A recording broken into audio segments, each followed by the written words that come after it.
so get it in your head. Check the backseat. A message from NHTSA and the Ad Council.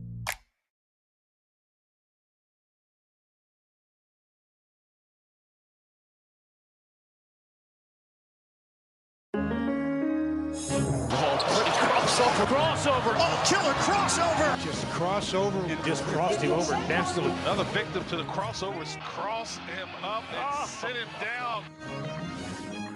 Time for the crossover powered by Everlevel Concrete Repair in Omaha. It's everlevelconcrete.com.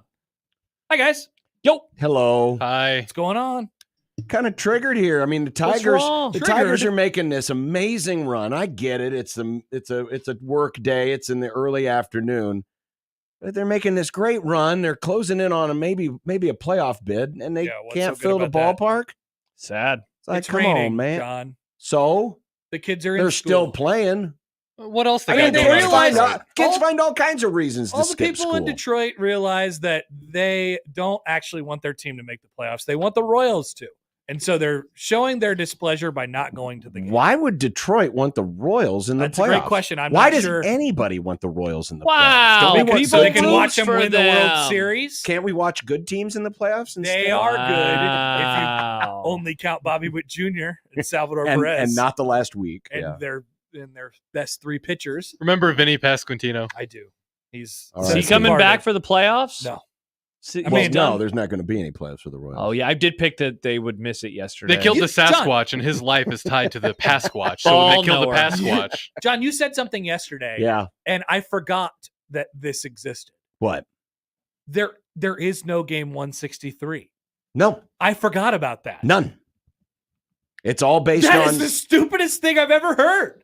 Why? We've canceled game 163. Well, because I know there's 800 teams in the playoffs. Even more stupid. you realize that baseball expanded the playoffs. No, I did know that part. To an obscenely large number, I an know. unnecessarily large number. Correct. Given the 162 game schedule of the season. And so that's why, because they didn't want the World Series to run up against Thanksgiving. Is That's- basically why. That I'm even more mad than I was before. I agree. I mean, if there ever was a sport that could fall back on tiebreakers being, how do you do in the regular season, it's baseball, because you play a lot of games against similar competition. Unlike the Big Ten Conference. But the cool thing about baseball was we always had playoff games, right? Extra playoff games. Yep. I mean, even if Tiebreaker if games. the Royals and the Twins end up tied, even if the Royals had won 11 out of the 12 games in the regular season, they'd still play a playoff You game bet. to get in. And I liked that. I love that. But now we got We've seen some incredible game 163s. we got a grossly over People forget indulgent that playoff, and now we Bucky F. and Dent, that was game 163. Yes, it was. Yes, it was. Look at me, nowhere Was- a ball. Was Didn't the Evan Cubs play the Longoria Brewers? game 163 or was that 162? What was that? Evan Longoria. When the against- Rays got in? Yeah, and they beat No, that was the last day of the regular. I think it was too. Yeah, I it think. was regular. Was that the season. 2011? Because all at the same time, there are a lot of like crazy games. the at the Yes, Orioles yes. and the Red Sox Yes. were playing, and there was this. Yeah, like, we had this wild finish at the end of the Didn't season. the Cubs and Brewers have a game 163? A couple of years ago. Yeah. And we lost. The funny thing about that was both teams were getting in anyway. Right? So it was about So it was really about played who where. won the division and who home got the field wild card. advantage. Yeah. And yet they still played a Love home 163. field advantage I in love a baseball. 163. Yeah, not anymore. You don't. Nope. And I used to love the wild card game. Not Those anymore, Don't you don't. exist anymore either. Oh, Nope. do you have any stories about wild card games? I remember one in particular. Huh. Interesting. Interesting. Just one. The greatest game that ever happened. Just one. There was some good wild card games though. Was There there? was were. that one time where was it the Braves where they called the infield fly? Yes. That was like the first one, wasn't it? We were in, I think it was. We were in, was it Columbus? For the Ohio State It game. was Braves Cardinals. Yes, we were in Columbus and we were going out to eat and we looked up at the screen and was like, what is going on here? And then we realized, we had to stop and we watched. It was like, oh my God, there was an infield fly that should not have been. I remember this. I was Oh. at a hotel. This was back when I traveled to do spotting work for the Big Ten Network. Back when? I don't do that. I'm not doing it this weekend, so it's the olden times now for me. But yes, I remember being in my hotel ironing clothes for the following day, and I was like, whoa, look This at that. was the game where Nebraska lost 63-38, yes? Uh-huh. Oh, wait, maybe I wouldn't have been. Oh, that one. Yeah. So I would have been somewhere. I think I watched that at a hotel in Indianapolis. was probably at a Purdue game. You know, what, Purdue. I'm gonna look this up. This would have been 2012. Yeah. All right, now I It got would to have been figure the out. end of September of 2012 or potentially the beginning of October. God, that was a bad game. All right, it was October the 6th. All right, Big Ten Wow. games. It's late for a October wild 6th, card game. 2012. All right, I'm gonna figure out where I was. I think that I was in. Where were you? Okay, let's see. Michigan played Purdue. They won 44-13. I don't recall that. Wisconsin beat Illinois. It wasn't that. Michigan State beat Indiana 31-27. It might have been that game. It was either Michigan State, Indiana, or Michigan, Purdue. Wow. I don't recall. Oh, that's I would have been at a hotel in Indianapolis, though. I remember I ordered some pizza to sit down and watch that Nebraska game, and Nebraska had the lead at the end of the first quarter, and I was like, wow, Bo Pelini.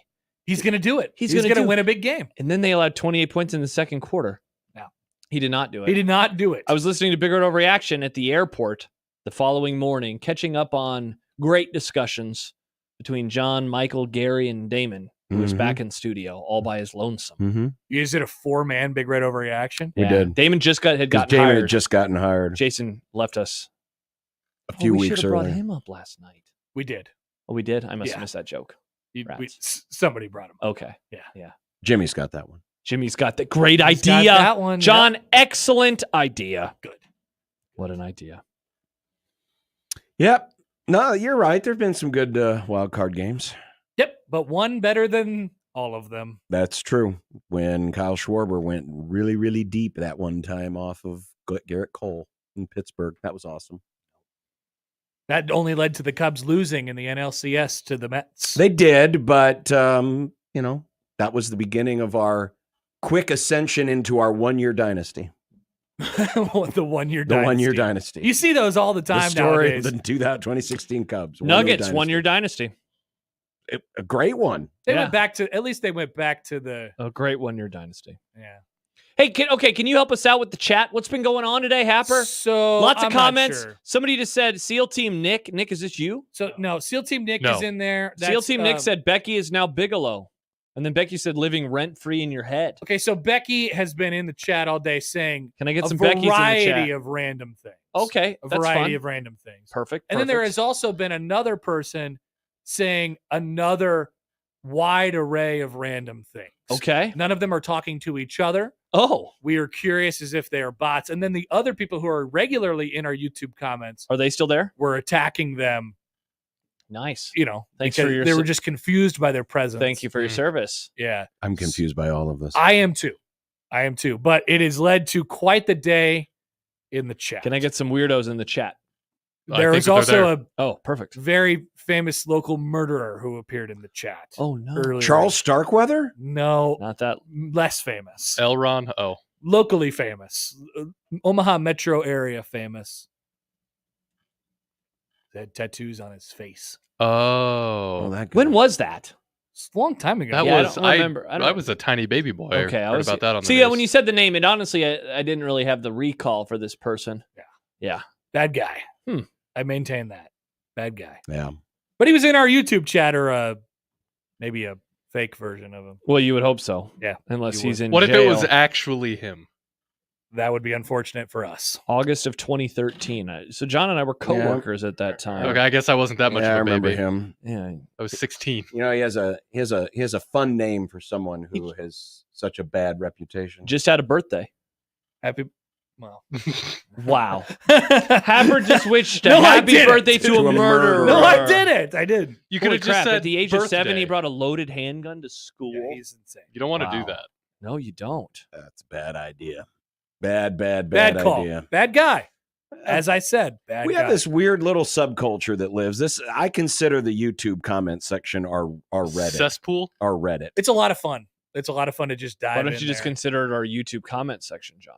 Mm-hmm. Well, but I consider Reddit to be the same kind of cesspool, and that's. I kinda think what this is worse than Reddit sometimes. What's our no, Discord? I think you underestimate how bad Reddit is. John, you don't John, I've John, been you don't know on. how bad participate Reddit is. on Reddit. I've been on Why are you Reddit for complaining? 13 years. Recently, they're like, "Congrats And on being that on I've for been on 13 Reddit years." a lot. for 13 years. That explains all I need to know. I love Reddit. I go on Reddit's there. great. It's awesome. I love the Bill Simmons John, what do you know subreddit. about Reddit? He knows nothing about it. John doesn't know Reddit ball. Everybody making fun of my You're not answering the question. For the intriguing. record, John is not answering the question.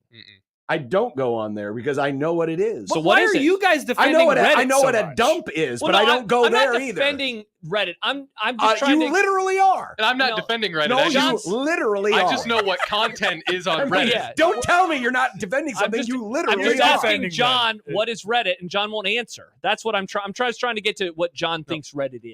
Our YouTube chat's more like 4chan type of stuff than Reddit stuff. Is it really? You're saying that John is unqualified to talk smack about Reddit because of his lack of use of Reddit. correct. Yeah, exactly. But it comes off as It'd be like you. me saying hunting is bad. I've never been hunting. I don't know what hunting do I is. know that a garbage dump stinks? I don't know. Do you? Yes, I do. Can't remember what happened with your. Oh, that's right. You never tree got falls COVID. in the woods can. Oh, Becky's back. Yeah, she's been there the whole time. Oh, has she? Well, either way, if you want to enjoy our little subculture, go and. I go love watch it. I love our page. YouTube comment section. Oh, I didn't say I didn't love them. Oh, okay. I just, it's just a weird little subculture. It is. It's quite fun. We just need to get Dion back in there. Start mixing it up again. Oh God. Where'd he go? Well, that's all right. We've got the new guy. He Who's moved the new over to guy? the press He conferences. went to the network. Yeah. Who's the new guy? The new guy. The new guy in this. Been talking about him the last few days. He showed up yesterday. Oh, late. Game Dog. Oh, Yeah, Game Dog. Yeah, Game Dog That's the was new the Dion. Game Dog's. I think Game Dog's worse than Dion. I would Game rather Dog have was Dion. saying a lot of things. I mean, today. Dion loves. It usually does get worse. before it Dion's gets got better. like 3 jokes, and he uses 2 of those jokes frequently. I mean, But they're not funny a jokes. lot They of don't make sense. comedians, like Rodney Dangerfield. I get no respect at all. You always went back to that. The good Game Dog is the comedians- Rodney Dangerfield of the YouTube chat. Yeah, but if you're gonna have a catchphrase, maybe have a better catchphrase that doesn't suck. Game Well, Dog. you got to try things out. You got to shop work some things. Who are here's a question. Who are our most well-known YouTube commenters on the 1620 The Zone show? we can come up with a list of Ooh. probably about 20 of them. Yeah. There's Douglas and his horrible He's got a lot of 'em. takes. Yep. Douglas is there. I mean, then you have like just the regular, Travis, Travis is always hanging out in there. Charles. Yeah, Charles. There's Laszlo. Wow, Laszlo's there Laszlo says John acting like he doesn't visit the Reddit Golden Shower page 3 times a day. Dear God. John, is this true? John, is this true? No, I don't know what you're talking about. Okay. Wow, you There's Star stumbled. Wars Fiend. There is Star Star Wars Wars. Fiend. Jar Can Jar, we get a yes. Happy New Year's for the real YouTube group? Why not Hoiberg? Yeah, why not Hoiberg Why not is often Hoiberg? He's hanging out often there. there. Mhm. And did you say Andy? Andy's there. Andy is also there. Yeah. Andy Audio was- guy, he's there frequently. Oh, Was that Jess? no, audio is Patrick. Patrick. Audio.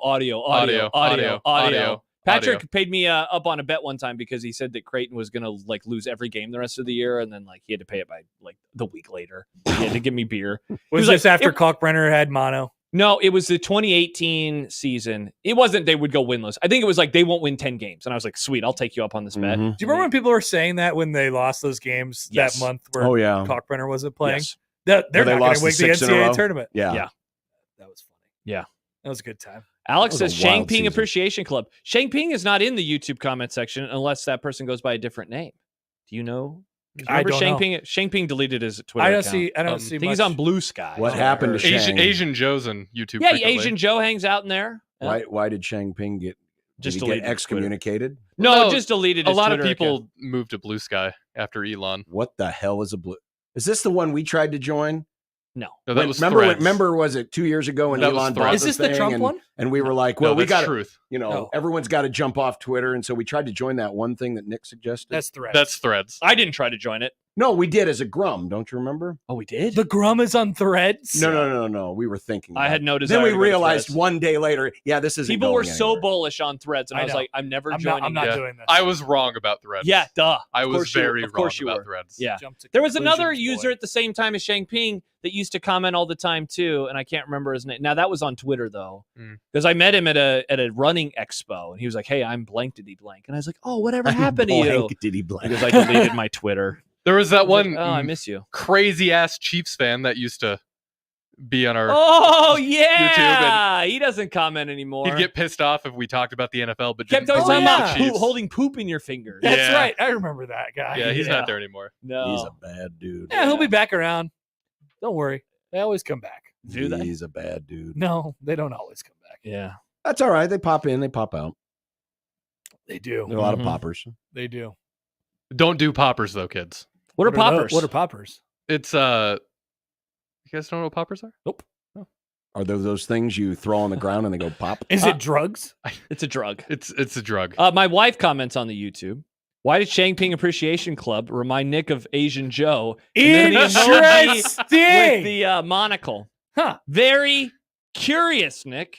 Very curious. That's fair. He's canceled. Yeah. He's Tough luck. canceled. Oh, So what man. are poppers? Nick, you can say what it is. It's No, I know. okay. I'm trying to, because I might be wrong. Like, I know it's a drug. I just don't know if it's the same drug that I'm thinking of. You have to keep your drug street cred by knowing what the drug is. It's a slang term referring to recreational drugs belonging to the alkyl nitrate family of chemical compounds. Don't know. It's inhaled. Yeah, it's like a not It's a like huffing inhaling Stibs on the airspray or phone. something. It's like how some people like to inhale the nitrous from like Cool Whip and stuff. Don't do this. This is bad and dumb, and you're not supposed to do Nick, this. there's no 12-year-olds listening to the show. They're in school. Yeah, but I gotta legally. I don't think you have Legally. to. I don't think you have to. Don't You always do look at the that. camera when you say things. Yeah. What do you think? The So- FCC is going to be Is like, this oh, a thank TV God. show? Legally, Yeah, you're not. What's his Don't name do from it. The Office? Mm. Jim. Yeah, Don't thank do you. it. This is Don't so do weird. it. Why does he keep doing I that? don't know. It's probably his subliminal way of saying, I'm saying this, but I don't really mean this. Don't Do you do know it. what I mean? Don't do it. Oh man. SEAL Team Nick says Nick has done poppers, but has no idea what they are. I have not done poppers. I've never seen a popper, but I do before. know what they are. Well, I don't think I know what they are. I've never seen. I've never seen a. What's popper. Molly? Remember when people were popping Mollies? Isn't that That's- MDMA? Yeah, it's a party drug. One of those pills. I feel like it has the same. It It's just a has a pill? lot of names. Molly and ecstasy are two different Oh, things. see, I thought it was the same thing. Yeah. Molly was like a combination of ecstasy and something else, I Oh. think. Neat. John, have you ever done Molly? Nope. Great question, John. Nope. I heard it on subreddit. Nice. I heard it on subreddit. Asian Joe has chimed in. Oh, Hello. yes. Please let Nick know that we don't all look alike. Nice. Nick. Got Nick, him. Nick, Sorry, Nick, Asian Joe. Nick. Nice. Nick.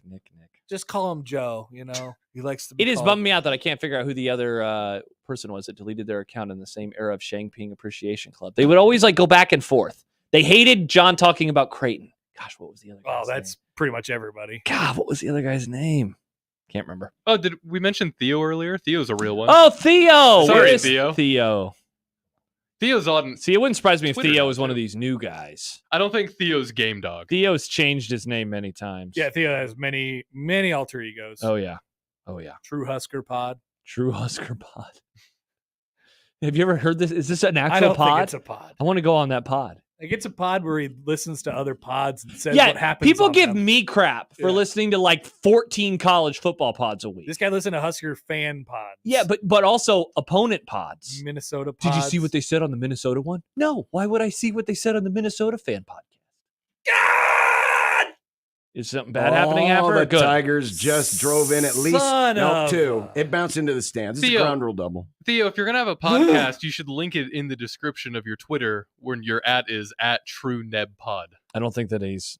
I don't think he I actually think that's has the a pod. bit. Yeah, I think that's the bit. that's fair. Yeah. This is horrible. Sorry, Happer. I can't believe this.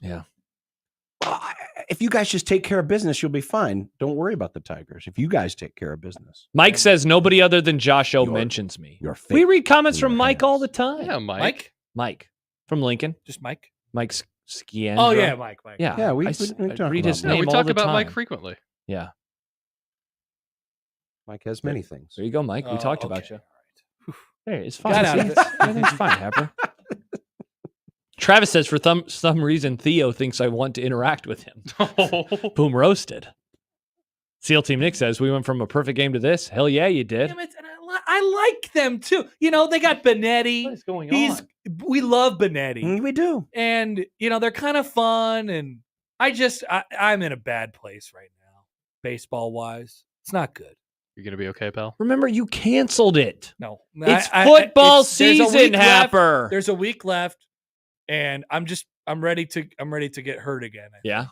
Why don't you start focusing on the Jays pod this week? Maybe that'll make There you happy. go. It's a good. What are you guys doing for that? We've already done it. What do you mean we? Yeah. We've already done it. We did a little combo. have We did a done little tag team. And you guys axed me out. No, it's for That's embarrassing. No. We didn't axe you out. You guys asked me out. No, we didn't axe we you would out. never No, axe you out. No, this is not like me asking Michael to do Josh's homework for him. Unreal. Michael, screw you. Let me do my own prep. We also have something next week too. So sorry, Happer. All right. Well, it's a combo thing that we're doing for the show. Yeah, it's a little column A, little column Yes, B, column little column A, column column B. B. You could get somebody on your show, maybe. That's a great idea. Yeah. I'll do Should that. talk to Coach Greg McDermott. It's almost basketball season. I know that guy. Yeah. Yeah, you could talk to him. They're practicing probably today, right? Oh yeah. Tomorrow I Saw was tweets the about first day. This is gross. This is too early. I love basketball. Well, they have to practice. Has NBA Josh. practice started too? Is that here They yet? never stop. That doesn't matter. It really doesn't. It's It like never soccer. Gonzaga, Pac-12, Dude. Josh. Yeah, I broke the news to John that Yukon might join the Pac-12 as a football-only member. Wait, what? Oh, wow. I get to break the news to you too, Happer? All right, let me find the tweet. This is how inconsequential UConn Wait, so football UConn's going to is. stay in All the right. Big East? I'm going to in read basketball? the tweet. This is from Ross Dellinger. This is last night at 7:09. So you're probably just getting home from that meeting that we had.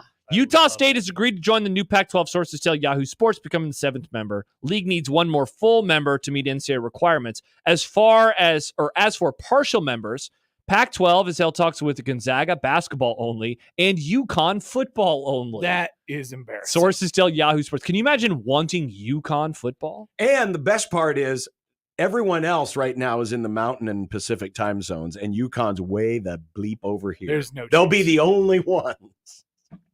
We're the new Pac-12. Hey, where are you going this week? Connecticut. Gross. That's disgusting. That's horrible. Very, very bad. It is. It's not good. No. But neither is UConn football. No, it's not. That's a great point.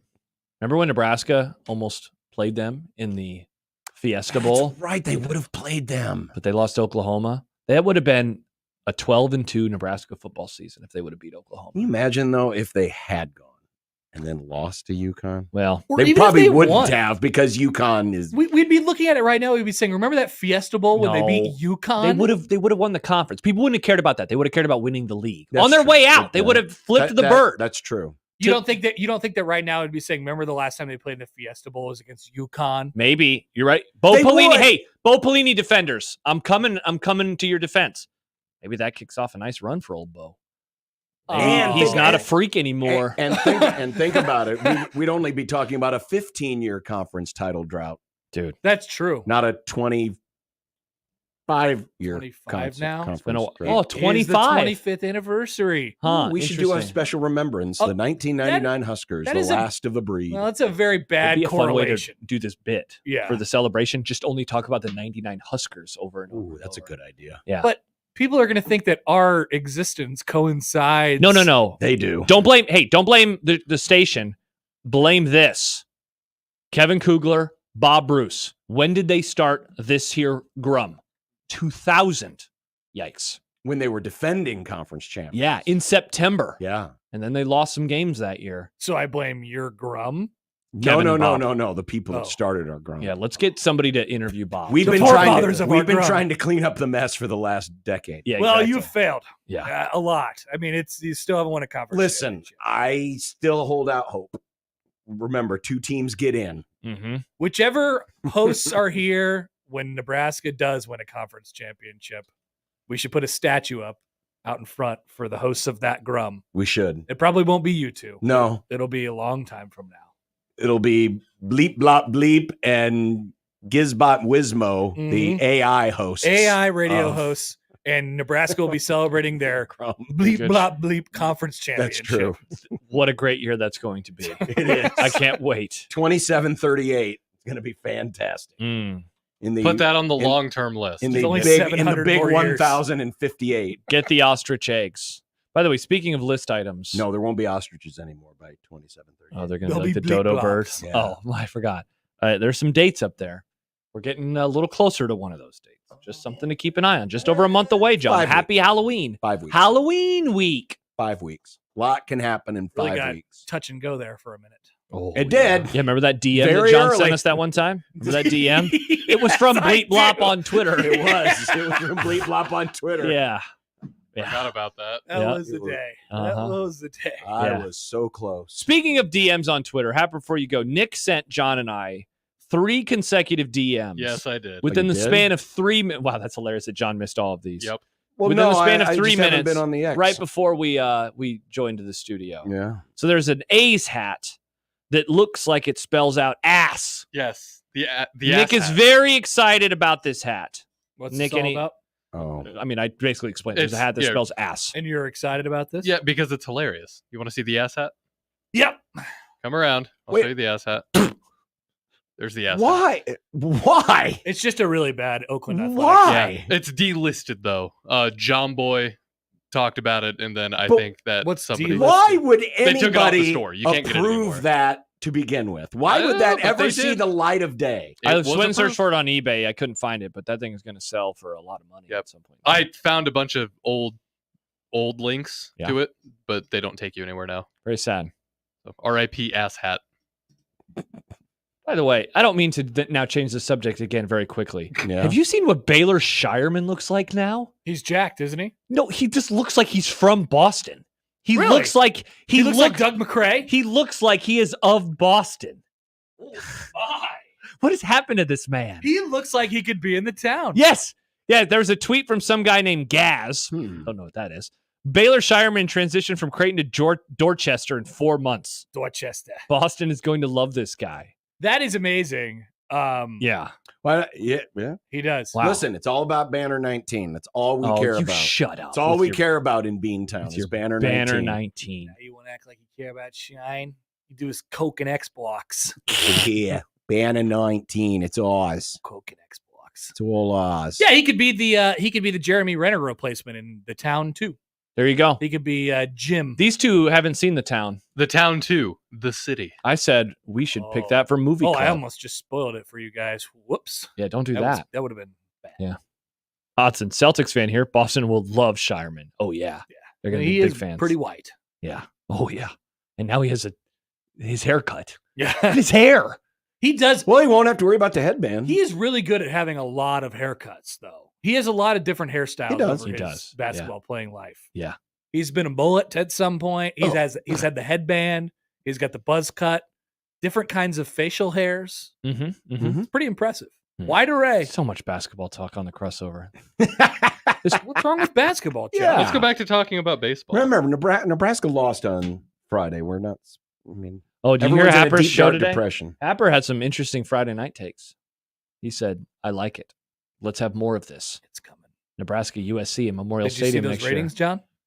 I did. It's a lot of people. I did. It's It's a lot of millions. people. They're going to keep putting big programs on Friday nights. It's a great night for football. They are, but probably, I think I every don't few think years it won't it's be. going to happen. Yeah, I wouldn't be surprised if every other year that Lincoln hosts one, I'd be and that Nebraska shows up every year on an off-brand Friday. I would think so as well. So which of their road games next year is the Friday Somebody- game? At Maryland, at Minnesota, at Penn State, or at UCLA? I'm gonna go UCLA or Maryland? Minnesota. That would make They sense. like to me. playing on Other off days of the days. week. Yeah. Somebody said, well, Nebraska gets USC at home. Yes, next year. That'd be sweet. Us doing a little post game, Brand on little, brand. little pregame, little post game Would it surprise you if they moved the Minnesota game up? for Thursday again. Mhm. Oh, people Oh, be no. triggered. Oh, no. I'd be down. We could go up to Minnesota. Is it? We should go to Minnesota. Hey, director of audio out there, send us to Minnesota. Don't you remember talking about this at one point? We used to go on road trips. Let's do it again. Dare to dream, John. What road games? I'm not going to Bloomington this Wow. year. What other road games have we got? We got Ohio State, Talking about this year? Yeah. Yeah, Ohio State, Well, yeah, we. Iowa. It's a Black Those are Friday. horrible. Yeah. I don't want to go to any of those. No, All definitely. right, not. save it up for next year. Minneapolis. All right, next year in Minneapolis, Maryland, Penn Nope. State, or UCLA. Nope. Let's go to Los UCLA. Angeles. We could do UCLA or Minnesota. Those They're are in our LA. options. Only if the Rams are playing in town that weekend. All right, so if John's right, it's every other year. Here are Friday night possibilities for 2026. Ohio, Tennessee, North Dakota, Indiana, Maryland, Ohio State. That's the list. Ohio State on a Oh, Friday night. They go to Oregon in 2026. We should go to Oregon. That would be fun. Okay, but we can't pump our own gas. No, they allow you to now. I pump my how own gas. progressive of them. I know. I was pumping it. It's In because LA, it's our like, gas. Let's do the Rose Bowl next Comrade. year. that would be fun. Come on. We The know someone who sunsets lives behind the there. San Gabriel. He lives in Pasadena. He has very white teeth. His teeth. Yeah, I'll shave my beard and we could be the Teeth Boys. The big teeth boys. Yeah, but I don't want to see anyone get hit by a bus. Yeah, that's Well, true. Yeah. But you got a Mike good points point. out I love games at Minnesota. I definitely do. I love games in Minnesota. Yeah, Josh has all the connections. He knows where all the Jersey mics are. I left these in my. Ha Uh-oh. Football pervert. Football in my pervert. bag. How many times did he look through the binoculars? Not very many. Yeah, just a couple. Yeah. Wow. And you call yourself a Mostly spotter. to look at some stuff that was happening in the South. I thought your job was So- to spot for George Darlington over on the Oh other side of the aisle. man, he had some great takes. Of course he did. He was awesome. It's really the only thing that gets set up there is just random quips from Coach. Yes. Yeah. He's not going to like that at practice I tomorrow. didn't hear many. Usually you can hear him over the, Yeah. but I didn't hear His him. takes this time were about the play clock and Tackling? There was some tackling and takes. some tackling stuff. Yeah. Well, we all had some tackling takes. Oh yeah. For that one. Of Coach Darlington. It's good to have some, some color. Yeah. Right? Oh yeah. Well, I mean, sadly, it used to be Coach Ross, who was one of Devaney's assistants, used to sit up there. There's always been kind of like that token old staff member from years gone Oh by. my gosh. And I'm hoping at some point maybe Phil O'Mation will come back. Oh, he said curse words. He has takes. He is of curse words. Yeah. Problem is, he's got 85 other schools he could probably also go to. That's true. Who's the next old assistant that is going to sit up there? And have takes. Yeah, and have takes. Oh, good question. Cosgrove. I think Mike Riley could be that one of those. Oh, bring him back. Bring back Mike. They still have Pepsi. Got my Pepsi. I would like to sit down and watch a game with Mike. Remember when he did the Yes. Bowl game? when he did the National championship. the coaches It was his first. roundtable? It was like his first month on the job. and we got that The great GIF. gif of him. pointing. Did you just say GIF? Thank you, I always Happer. say Jeff. Thank That's you. You son of a! Now I'm definitely rooting against the Look at who Royals. you're aligned with on this, John. It's GIF. Yikes. Yikes is right. It's like being aligned with. Nick other can be people. Nick can be right sometimes. I can be right sometimes. I was right about I've Illinois. never heard it before. I was It right is about not- Illinois. Listen, Oh, now he has something in his You back weren't right. pocket. You were Jeff being a is peanut butter. contrarian. You didn't actually believe what you were I saying. did believe You what I don't was know saying. ball, Nick. GIF is peanut butter. GIF is funny photos. On Looks that move like on Twitter. GIF to me. Thank That's you, why Happer. I say it that way. Yeah. Charles says, wait, Josh walks around with binoculars in his bag like every day. I know. I left them in there. I forgot. I was busy. I'm going to take them out. Just of in my case bag he gets when I called get by home. NBC mid-show and he has to go to Minnesota. I did reach out to somebody earlier today and say, if you need a spotter, let me know. But they don't need a spotter. For Purdue. No. I did that yesterday. No dice. Definitely. He has his spotter, Who's doing the game this week? Collinsworth. Oh, yeah, Jack. We Jack talked about this Collinsworth, yesterday, baby, yeah. the voice of the NBA on Jack NBC. without a K. It's gonna be great. I love Jack. Jack. Gonna be Jack and great. Travis says, how am I agreeing with Washington boy on pronouncing GIF? Hmm. Yeah, you That's say- just a bit. But I say the bit is Washington now is a taken over. I know. I've worked myself into a shoot, You definitely have. It's very funny. but I only like to say it with the pro university? football team. Oh, The pro football The team. Seahawks. No, the Commanders. No, the commies. Mhm. Washington. the Those are Washington Seattle Football Seahawks. Wizards. Yeah. Though occasionally it does slip, and I reference the Washing University of as Washington. All right, we should probably go. Okay. Bye, We Happer. got to run. Bye, Happer. Well, I guess you guys are just cutting me out of everything today. So, Bye. Well, we don't want you around here to watch the rest of this. yeah, you were school. getting upset by it. It's very painful to me. It's painful. It's It's painful. painful. It's painful. It's painful. 1620 the zone. Painful.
KOZN. Unsportsmanlike conduct on 1620 The Zone. Husker athletics, Creighton, and yes, UNO. Don't miss a moment, they'll give you your fix. They're on every day from 2 until 6. Spend your afternoons with John, Josh, and Nick.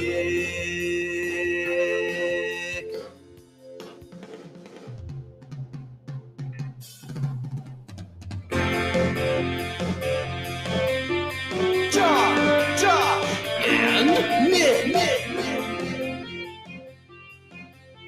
They'll show you what sports talk really is. We got a busy show for you today and have an exciting week of baseball. That's No, right. it is Yes, not. it is. No. We got playoff positions on the Baseball. line. No. Tariq Scooble's pitching a great game. Sportsmanlike conduct on 1620 The Zone. Husker athletics, Creighton, and yes, UNO. John, look at the calendar. It says September. Yeah, September September 24th. This for is the football. 40th anniversary of one of my favorite days in sports history. What did the Cubs do in 84? They clinched the NL East. So that was the first time you ever saw them in the playoffs, right? That year? Yes. That was pretty Well, special it's the for you. first time a lot of people Was saw it them the in the Well, that's the playoffs. first time since 45, That right? ended their 39-year drought. Wow, that's wild. Yeah. Think about it, though. Had the expanded playoff been around, they would have made it 1,000,000 times. So it would have been less special for you. Were they really bad? No, not really. No, I don't think so. They wouldn't have made it? Maybe a couple of times. They were in that bad? 30 years. Yeah, they either wow. had a season like 84 or 89, or they finished 5th or 6th. Wow. In the division. Yeah, Wow. it was a bad dude. It was Yeah. a bad deal. Yeah. But it is what it is. Now I look still at them, John. remember, They're I better. still remember doing my algebra homework, watching the game. That's fine. Probably failed that pop quiz. Or Wow, you whatever. weren't kidding. Look at these records. Yeeks. Yeah, they weren't good. They weren't good. Wow. And then they made it in 84. 84. 96 and 65.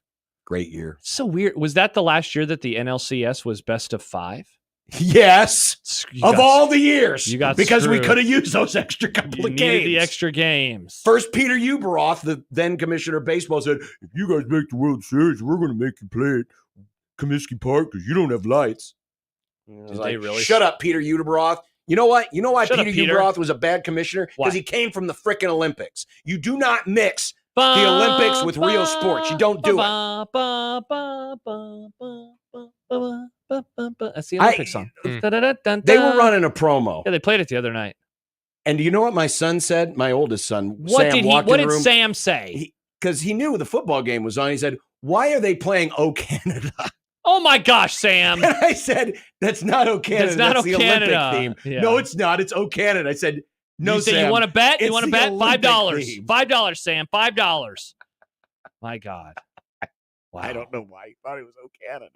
I mean, I guess I can kind of hear that at the beginning of it, but No. yeah. It's not like we watch a lot of sports that have the Canadian national anthem. No, that's true. You hate the Olympics, so that'd be the time Well, to it's hear not it. like Canadians win a lot of medals. That's, Unless it's in the winter. Canadians true. haven't won a lot of F1 races either. That's another example. of I'm just what? Of giving the examples. Olympics? No, of Canada winning things. He said medals, not things. You get medals in Formula One. Do you? Probably. Yes. Here's your medal. You passed one car today. Travis says we're 500 days from the Winter Olympics. Start the countdown. Ooh. 500 days They until the Winter Olympics. They should do that. If Formula One should you know how, Cub Scouts got their little merit badges for Yeah. the different things. Anytime an F1 driver passes another on Oh, the they track, get a merit they get a merit badge. badge. Well, that would be a lot of badges because passing does happen in the midfield. John. Behind the badge. Nick, can we start this countdown? Can you make us an open? No, we're not doing It'd be a fun bit. I hate this idea. Be a This is fun terrible. bit. It's time for the Grum Down, brought to you by the referees at John Higgins Weather Guard. Grum down. Nebraska will win. Dope. I guarantee it. Yeah. Oh, we're still doing this bit. Well, It's not a bit. It's remember, a guarantee. he guaranteed it. Yeah. And Was it a bit for Joe Namath? Nope, because they won. we did get a video of somebody pouring mayonnaise all over themselves and said, this will be you next week after Nebraska loses. No, to the Purdue. bet was not that I was going to bathe in that crap. The bet was I was it'd be going funny to. if it was. Your taste buds are going to bathe in it. Oh, yeah, your tongue. No, my taste buds will say, Daddy's home, lick, lick, lick. why don't you just eat a stick of butter? Daddy's home, lick, lick, lick. Mayonnaise is home, lick, lick, What if, lick. John, what if this mayonnaise bet is your Josh's gravy, where you haven't had it for so long, and then you have it now, and you're like, this is actually... did I tell you we had... Why would you wish that on Nebraska fans? That means Nebraska has to lose to Purdue. Because it'd be funny for you. Mhm. Not funny for us doing the show, but funny for you. Did I tell you we had biscuits and gravy on Sunday? Delicious. Oh, my. You've been having You've that a had lot it before. lately. and No, this- it was this was your second time, right? Yeah. It was very good, though. It is. It's delicious. Very good. It's Can't believe you never liked it, John, you big dumb idiot. I've always been a fan. Mike Ferrin will join us here momentarily. We got a wild final week coming up. A lot of things that have to be decided. Michael Baseball. Bruntz of Husker 24/7. Oh, he hates baseball. .com. Let's get him an ass hat. Who do Have you that. trust with the rock? No, The we're Rockies? Not, we're not asking you to be Dwayne Johnson's bodyguard. The music? Who do you trust in the running back room with the ball? See, I have an answer. I thought this was a Rockies thing because We got a Charlie question for Blackman you. retired. Nobody cares. I We don't know got who a it we is. got a question for you on the question for J you. Tech Construction Zone Twitter page. Yeah. If you would care to answer, please do so at USC 1620. It's brought to you by J Tech Construction and Solar. We got hot take marketing today. Oh, we Hot do. take marketing today. I have, let's see, I can't remember if they were both college or both pro or one of each. Both pro today. I got some takes. With the commitment of Dayton, Ohio. we now have a Kalen sandwich between two slices of rye. Now, to be fair, I mean, Nice. I got it. Or is it 2 slices of Ray? Yeah, you're a Ray guy, though. I know, but Ray guy. It makes it Hunter. better if it say two. Now, slices here's of the rye. issue with this, though. I mean, he's not going to arrive in Lincoln for a couple more years. He's a 2026 boy. But he's still sandwiched in there I guess that's true. because Unless he leaves. because Dylan after this year, 2 more years. 2 more years plus the other guy. So by the time he leaves, then Dayton will already be here. Who's the other guy? Who's the other quarterback that they Who's have? the- Remember the quarterback? Gramstead? No. The one who committed, and then he did that interview at 24/7 where he's like, "Yeah, maybe I won't be committed." And they were like, "Wow, that's news." And then the next day he's like, "Never mind, I'm committed." Oh, The 2025 guy. What's his yeah. name? Can't remember his name. Somebody will post it in the comment section on YouTube. Please do. Yeah. Steve Sipple of HuskerOnline.com. Oh, nice get, Nick. Thank you. Oh, It's really Star hard Wars to get Fiend him. says, "Good get, Nick." Oh, TJ Lateef. Thank you, Travis. TJ Lateef. TJ. Vince McMahon has broken his silence. You know that documentary is coming out midnight tonight. Yeah. All the episodes are dropping at once. You know who was involved in this? Yeah. The king of that documentaries. idiot Simmons. Yeah. He spearheaded this. The McMahon documentary on Netflix, the thing that's going to start hosting WWE, I bet it's going to be very honest, very truthful. It's not affiliated with. Yeah, it the like actually Federation. is. Mm. He's trying to distance himself from it. Hmm. Yeah. Interesting. And finally, we got to hit the music.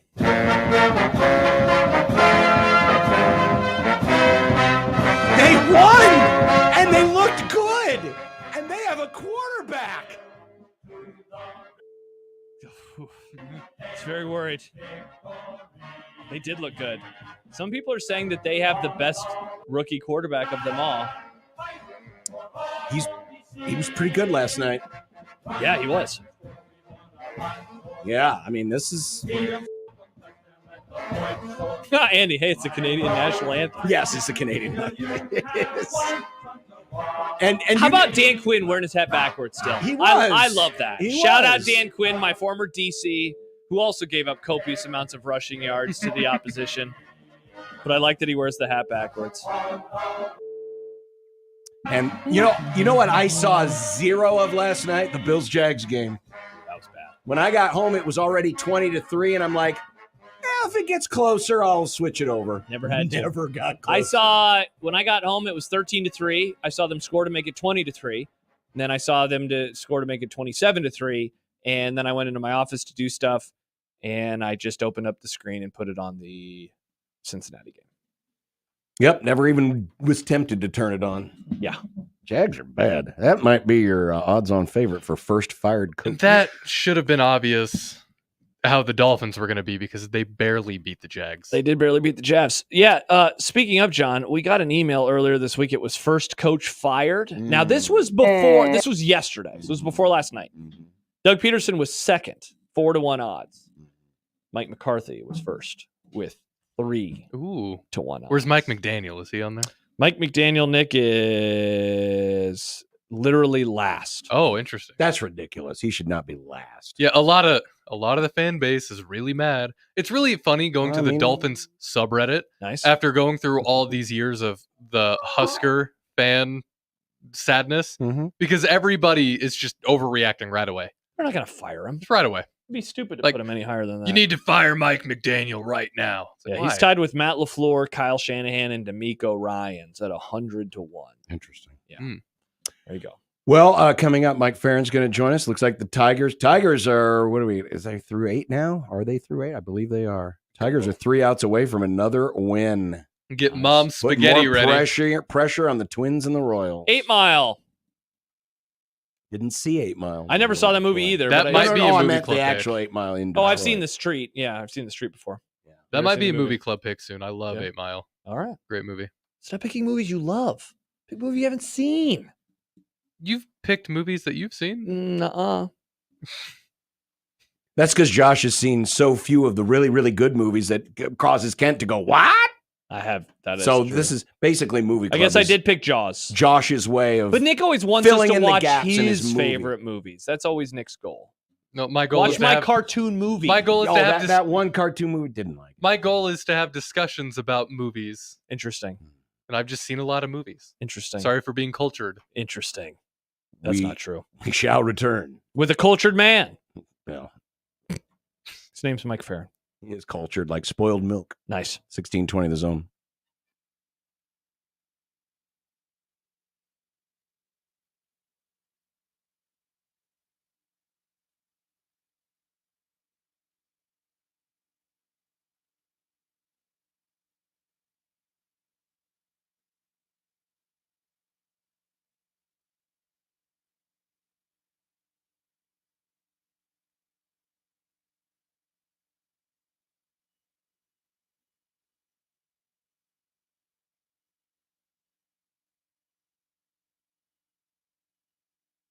Say goodbye to summer and hello to cash loans. Let's face it, your personal banker probably won't loan you thousands of dollars today, but Saul's Jewelry and Loan will. Simply bring in your boat, camper, RV, jet ski, ATV, motorcycle, even your beautiful convertible, along with a clear title. And Saul's will loan you up to $50,000. No credit check, no hassle, and more importantly, no worries. Saul's indoor storage facility is so clean and secure, you can store your precious Harley-Davidson for the winter and pick it up next spring. So if you need a quick cash loan, Saul's is here to help. Saul's Jewelry and Loan with 5 metro locations.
Mike Ferrin, Sirius XM MLB Network Radio. Ladies and gentlemen, now singing the Mike Ferrin Open, it's Mike Stibbs. Just make sure it sounds sexy, Stibbs.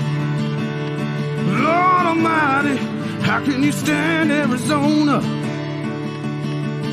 Your fair skin must be burning down into your absent soul. Mike, Mike, Mike, Mike, we can barely hear you.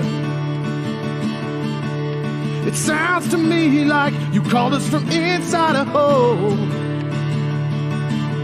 But your phone calls lift me higher, like the ERA of Mark Pryor.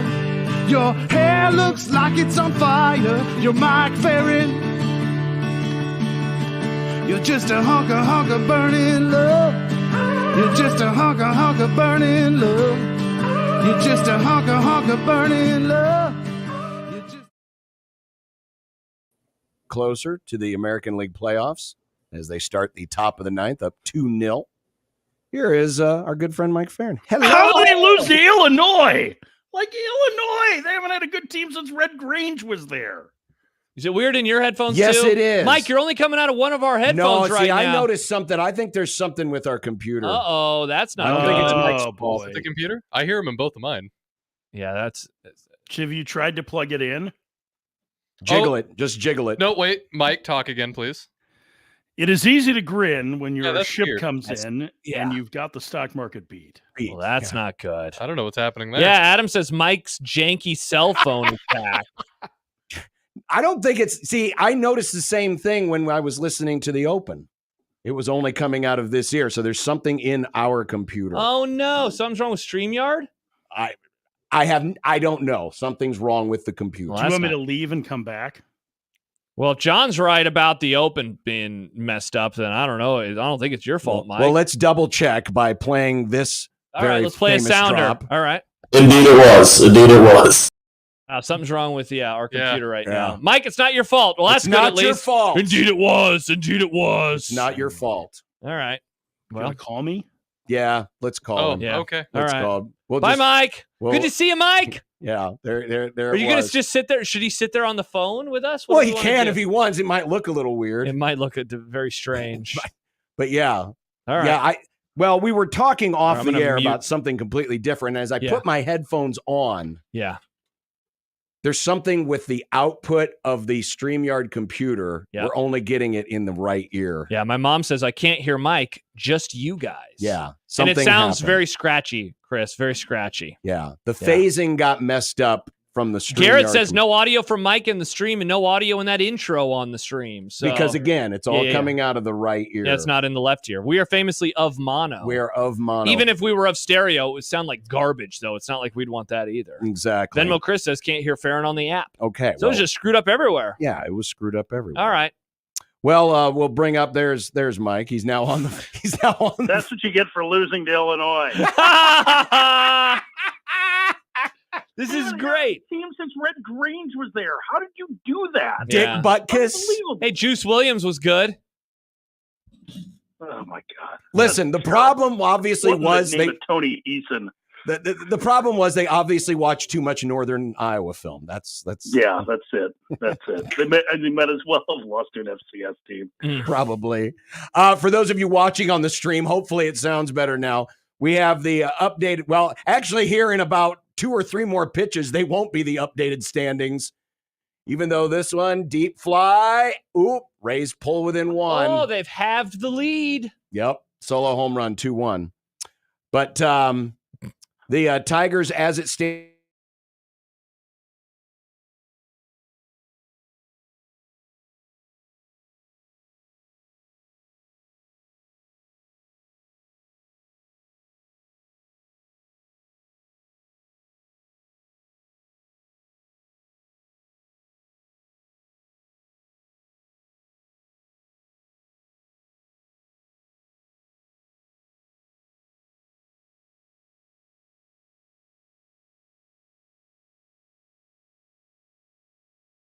Season series, which means that they get the tiebreaker.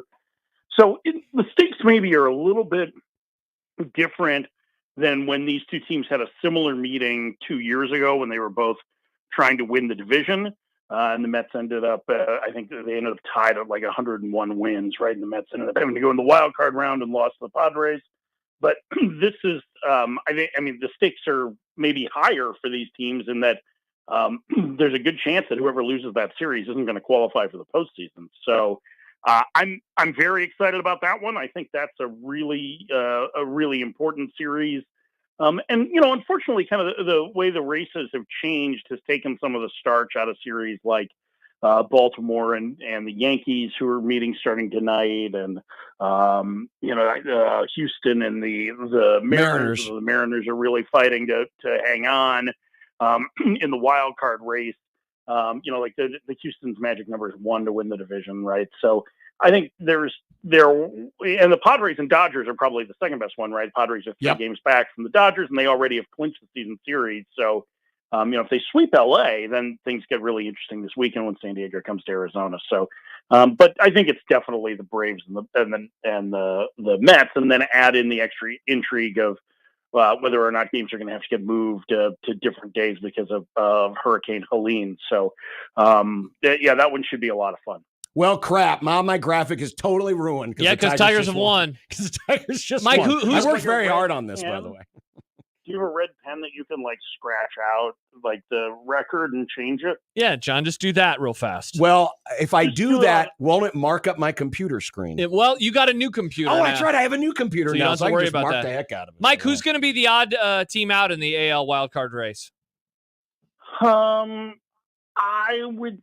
Well, I mean, I think the Mariners are one of them, right? It's probably 2 teams that are the odd men out. So, sorry, none of the games are reconciling. Turn on the camera.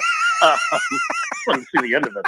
I think it's probably Seattle, and then the way Minnesota has played. I mean, they have the Marlins this week, which should be a little bit easier, and then they finish with Baltimore. They just are not playing well, and it's tough to see them hanging on. Now, I know Kansas City hasn't played well either. Having lost 7 straight, but I feel like a trip to Washington, it helps them. The Royals finish in Atlanta this weekend. So, I mean, that could be a huge series for both those teams. It just feels like the 2 that are on the outside looking in right now are the ones that are going to be left there. But it's close enough that, if the Royals don't find any offense over the course of the next 3 days, that could shift. But, boy, the way Minnesota has cratered here over the course of the last month is really shocking. How much of this is, and I'll be very curious to see how people react to this, because, AJ Hinch was one of those guys who, he was there with the Astros when everything weird went down, then got back into the game. How much could this run, I don't know if rehab is the right word, or cleanse his previous transgressions? What do you think this playoff appearance, should the Tigers get it, do for AJ Hinch? I don't know that it does anything personally for AJ Hinch. I mean, as things stand right now, Kansas City has the tiebreaker with them. I guess they're technically a half game ahead now. Detroit is, but there's a good chance that they go to Houston to take on the Astros, which I think is really interesting. I don't know that it does anything for AJ Hinch. What does it do for the Tigers? I mean, it's been 10 years since they've been to the postseason. I mean, the Angels and the Tigers have the longest postseason drought. And I filled in on the Tigers broadcast for a couple of days at the end of July, right before the trade deadline. And the general thought around the organization was, we just want to see a winner, right? And I think that's from the fans. It was like, we're so tired of losing and felt like we were so close to getting over the hump. And then in the middle of that homestand, I mean, that was against Cleveland, Minnesota, and Kansas City, they went 3-7, and you felt like their season was over. So I think just more than anything for the Tigers and for Tigers fans, I think it just is a great moment of uplifting spirit for them. I don't know that it really changes anything for AJ Hinch. I mean, AJ is one of the best managers in the game. I mean, if anything, this run should put him squarely in the mix for Manager of the Year, because a lot of times the Manager of the Year award goes to the story of the year, right? Like the Royals make the playoffs, it's a huge story, and Matt Quatraro deserves credit for being the manager of the team. But we've literally seen AJ Hinch's managerial decisions win them games where other managers probably wouldn't. And so I think, if anything, it puts him as to me, the guy who should be the front runner for Manager of the Year in the American League, whether at this point, whether they make the playoffs or not. They went through a month and a half where they basically had Tarek Skubal, who won today and is going to be the Cy Young Award winner in the American League, and Kader Montero as the only two starting pitchers that they had, and they got on a run. So I think that's where, if anything, I guess it cements him as one of the best strategists and one of the best overall managers in the game, but I think that's the view of him anyway. Mike, you said uplifting spirit a couple of moments ago. Would it surprise you that last week, after that great performance by the game's best player, that one person I brought it up in this studio did not have an uplifting spirit about that performance? That is a complete lie. You won't call him the GOAT. Because he's not. You won't call him the best player in baseball. No, I do call him the best player in today's baseball, but he's not in today's baseball. Well, yeah, he didn't play back then. Your thoughts? I mean, it was arguably the single greatest one-day offensive performance of anybody in baseball history, and then add in the fact that he became the first player to ever hit 50 home runs and steal 50 bases in a single season. So I think, it was a really special way to reach those milestones for Ohtani. Nobody's done the stuff that he's done before. Everybody marvels at him. I mean, we were talking to Miguel Rojas, the Dodgers shortstop, last week, and one of the things that he pointed out was how fast Ohtani is. And he says, what's shocking about it isn't that the ball player is fast. It's that Ohtani is huge. Like, he looks like a tight end. He is a massive man, and yet he's one of the fastest players in the league, too. It's just an incredible performance. I mean, there's a very good chance that he ends up with 55 homers and 55 steals, which crazy. I know sounds like it's a bit from a Tim Robinson sketch, but I don't know that he's necessarily going to try and make the person behind him pay for all the burgers. John did not get that. No, he didn't. Very sad. John is old. He didn't like Super Troopers, Mike, so I don't know if he'd like I Think You Should Leave. Oh, my God. It wasn't that good. It wasn't that funny. I'm sorry. It wasn't. You weren't that high. Apparently I needed to be, I guess. I Think You Should Leave is pretty funny. How much you talk about his size and not questioning the speed, but because he is so big, does that give him it may not look it because he's not, low to the ground, but like that first step or those first two steps, getting the break off of first. Do you think that gives him an even bigger advantage just because he's a little bit bigger and he's got a bigger stride? Boy, that's interesting, and that's something we should be able to measure now with stat. You'd think, but I've never considered that. Maybe. I mean, it's the same thing as, like, some guys are twitchy and some guys aren't, right? Right. Who are fast, right, or at least have that quick reaction time. So I mean, I know like we're dealing with a football pervert here, so like Josh can probably tell you a lot about guys breaks off the line, right? Like that's kind of what you're talking about with Ohtani. I would think that has to be a factor. I mean, it's not like he's a crazy long strider. Like you watch Ellie De La Cruz with the Reds, and like De La Cruz is lithe. He looks like a small forward in basketball, right? He's really long, and he's up to full speed in like 3 strides, and he can go from first to home faster than just about anybody. It's a little bit different and feels a little more conventional with Ohtani, but I think it's an interesting point, and maybe it is that he gets great breaks. I mean, the stolen base thing is really remarkable because the last 3 seasons he stole a total of 56 bases, and he's got a chance to surpass that just in this season. Maybe it's because he's not pitching, so that he's able to do this and take a little less physical wear and tear. But like I was talking to a scout or texting with one who was at that game, and pregame we were texting because he was advancing. He was an advanced scout, and he texted me video of Ohtani throwing a bullpen session that day. So Ohtani threw 30 to 40 pitches in the bullpen. This is all part of his recovery from Tommy John surgery. Then went 6 for 6 with 3 homers, 10 RBIs, 2 doubles, 2 stolen bases. Like it's just, I just don't think that we have a really great comparison for what he's able to do. He's just a physical marvel. And I think one of the things that's really cool about guys like him is that it opens the door for other players to try and achieve that, right? So like when you have a talent like him, it raises the bar. And for those players who are super competitive and super talented, it gives them a new bar to shoot for. And so I think it helps to elevate all players around him. Mike, with the obvious caveat of the playoffs are weird and anything can happen, is there a team or two that you find yourself thinking can make a nice deep run here, depending on the matchups or, if they're playing at their peak? I'm sorry, who'd you say? Is there just a team in general that you're looking ahead to, right? Again, given the caveat of like the playoffs are weird. Random. Yeah. Yeah, I mean, I think the randomness of the playoffs, probably drives that as much as anything. I mean, I think like on paper, we were talking about this morning. Philadelphia is probably still the most complete team of anybody. I think the path to get through the National League playoffs is going to be a lot tougher than it is to get through the American League playoffs. Just the quality of competition this year in the NL, regardless of who the 6 teams are that make it, it's going to be really good. Atlanta's offense may be down this year, but their pitching is very, very good. So I don't know really outside of the Phillies. I don't have a great feel for like who I feel like can make a deep run or who is like the favorite in that regard. I think the Padres team is pretty good. I didn't think Arizona had a very good team last year and they won the pennant. I think their team this year is a lot better and they may miss the playoffs. So I don't know that I have a great answer for who I think based on what the talent level is poised for a deep run. I will say I think Philadelphia is probably the most balanced. And so if that's it may be kind of a cop-out answer in that, but that's the best I can do right now is saying that the Phillies have, I guess, the best chance on paper, but I'm not sure how it's going to play out. And especially not knowing what the matchups are going to look like. The soon-to-be Just Athletics are playing their final series in Oakland this week. Yeah.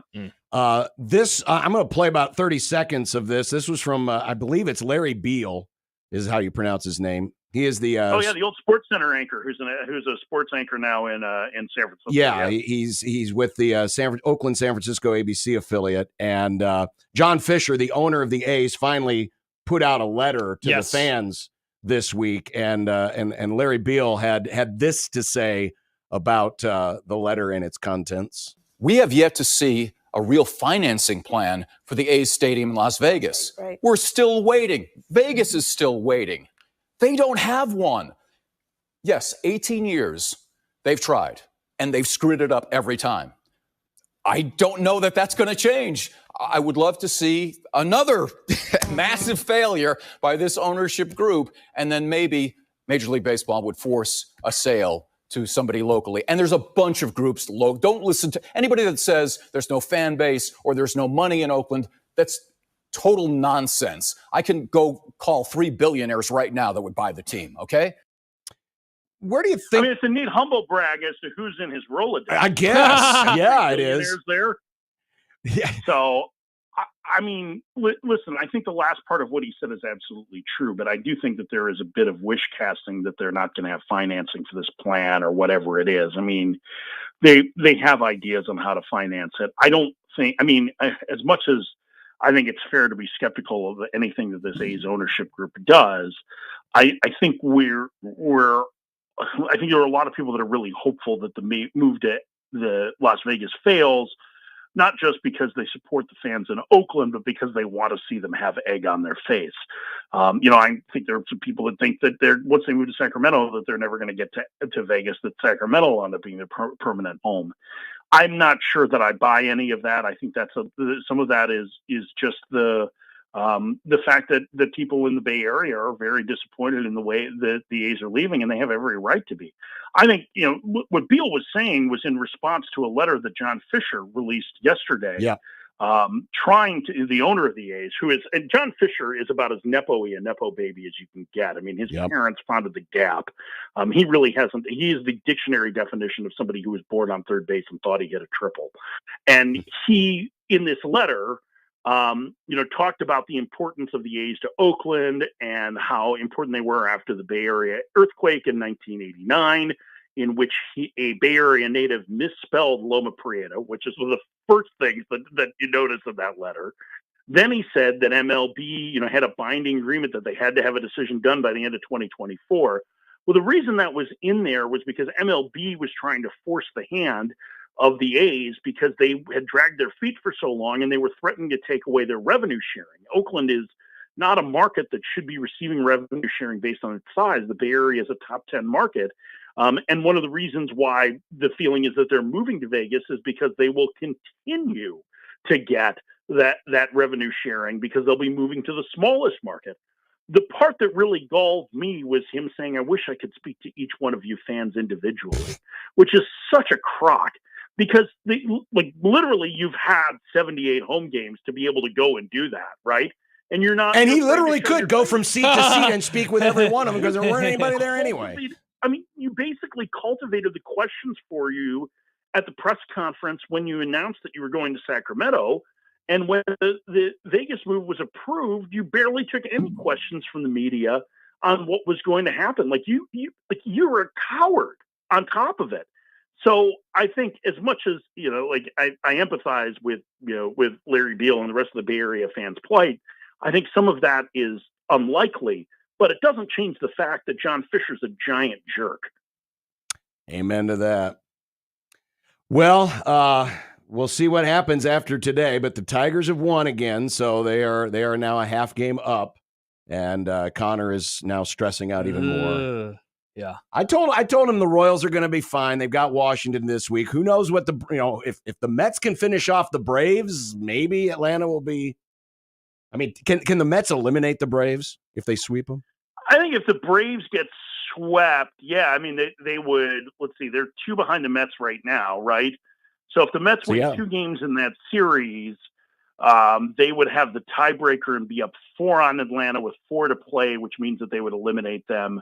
The Diamondbacks need 2 Atlanta losses and 2 wins for that to happen because they have the tiebreaker on Arizona. So, if Arizona wins the last 2 against San Francisco, they lost last night. But if they win these next 2 and Atlanta lost the first 2, then yeah, they could be toast by the weekend. Well, there you go. So maybe the Braves won't have anything to play for. Oh, that's fun.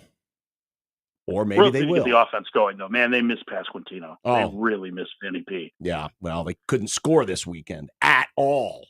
Incredible. Hey, good luck to the Storm Chasers, by the way. I was going to ask you tonight. Quick breakdown. Can they beat Columbus?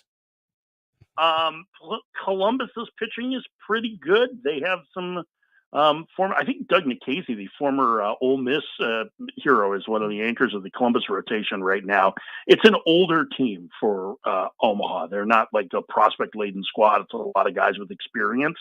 So, yeah, I think there's a chance that they can beat them. I think the other one is Reno and Sugarland, right? I think is in the PCL, and they'll meet in Vegas on Friday for the championship, whoever wins both. But yeah, I think the Storm Chasers have a chance. You guys going to get out there? Josh, you love baseball. You're going to get out there. Got things to do, sadly.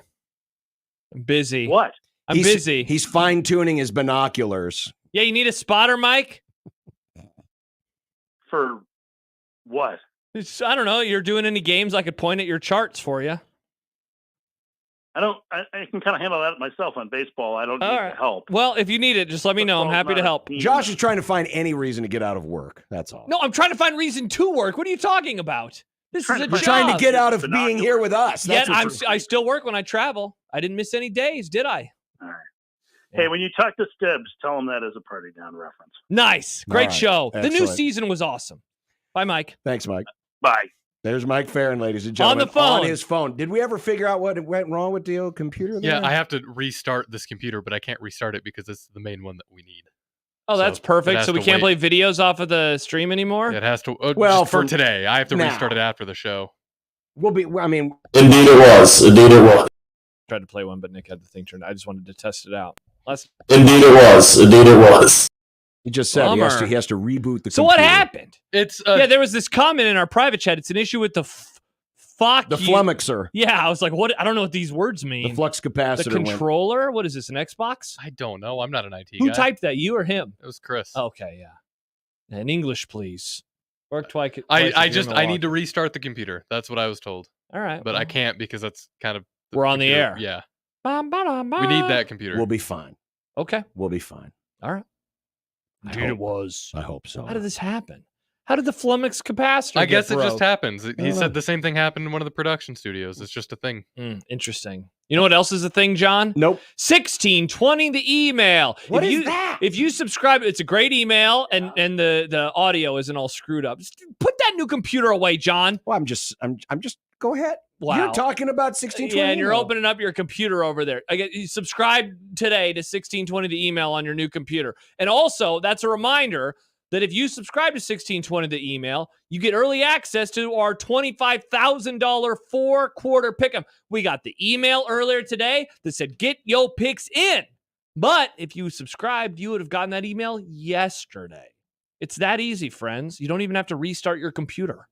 It's that easy. That's good. It is indeed good. I'm very happy about that. That's Indeed awesome. it was. Indeed it was. Indeed it was. All right. That's 1620 the email. Perfect. See, he told me it was ready. And it's not. But I have to take all of my yes, files. Yeah. He said, because I think he thinks that you save all of your stuff on there to the server, but you save it to the desktop. Yeah, of course he can't put the things on your desktop on your But Chris wasn't, he was like, yeah, it's all there. He thought John was being normal. Why would John save everything on his server? It was like saving when he's everything to the desktop. I save everything on my. John saves it to the hard drive. Yeah, it's saved in the computer. Yeah, that's normal behavior. That is normal behavior. Yeah, I'm not connected to a server. John doesn't put it all in the desktop. Yeah, no. He has folders. When you said desktop, that's what my brain went to. No. Just on the desktop. No. John is organized. It looks like I'm going to have to. You're just going to have to copy and paste. Well, that's all right. I have a backup drive at the house. There you go. Yeah, you put it on the backup drive. You move it on over there. Good job backing up, John. I want to see what the camera looks like. That's the important question with the new one. That's what. Well, you know what? We'll test it during the break. Out. Perfect. We'll test it during the break. Let's do it. And indeed it was. We'll be back on 1620 The Zone.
right, so how do we feel, John, about the new computer? Well, it'll take a little while to transfer stuff over. I'm gonna miss Spaceman John. It'll be a few. We'll see. I got a few days. Have you seen this? Have you heard about this? Yeah. I don't know what you're talking about. Sadly, Nebraska lost, but they also won at the same time. Well, they lost though. Fox John. won. Oh, the TV ratings guys. Yeah. Oh, Josh, you love this. No, I don't. I hate those folks. No, it's Get out of my sports. He says as he goes to sportsmediawatch.com. It's kind of important. I mean, if it weren't for the TV ratings, Nebraska wouldn't be in the Big Ten. Cool. 4.2 mil, which was a 63% increase from last Friday's game between Kansas State and Arizona. As Tim Brando was talking to us last week, we had him on, and he said, the biggest difference is if a game is good going into the second half and you get all of those West Coast viewers who are getting off of work to jump in, that's where you can get bigger numbers. And of course, if the game is close, game was close. Yeah, and it went into overtime. In fact, it peaked. When did it peak? 5 million in the last hour. Awesome. When Dylan Riley was getting sacked every 5 seconds. When Nebraska had 3rd and 42. That's kind of what happens. We talked about it a little bit in the crossover, and I think that this is a reason why we believe that Nebraska will play in more of these moving forward. I think that Nebraska just began something new around here, playing Friday night home games.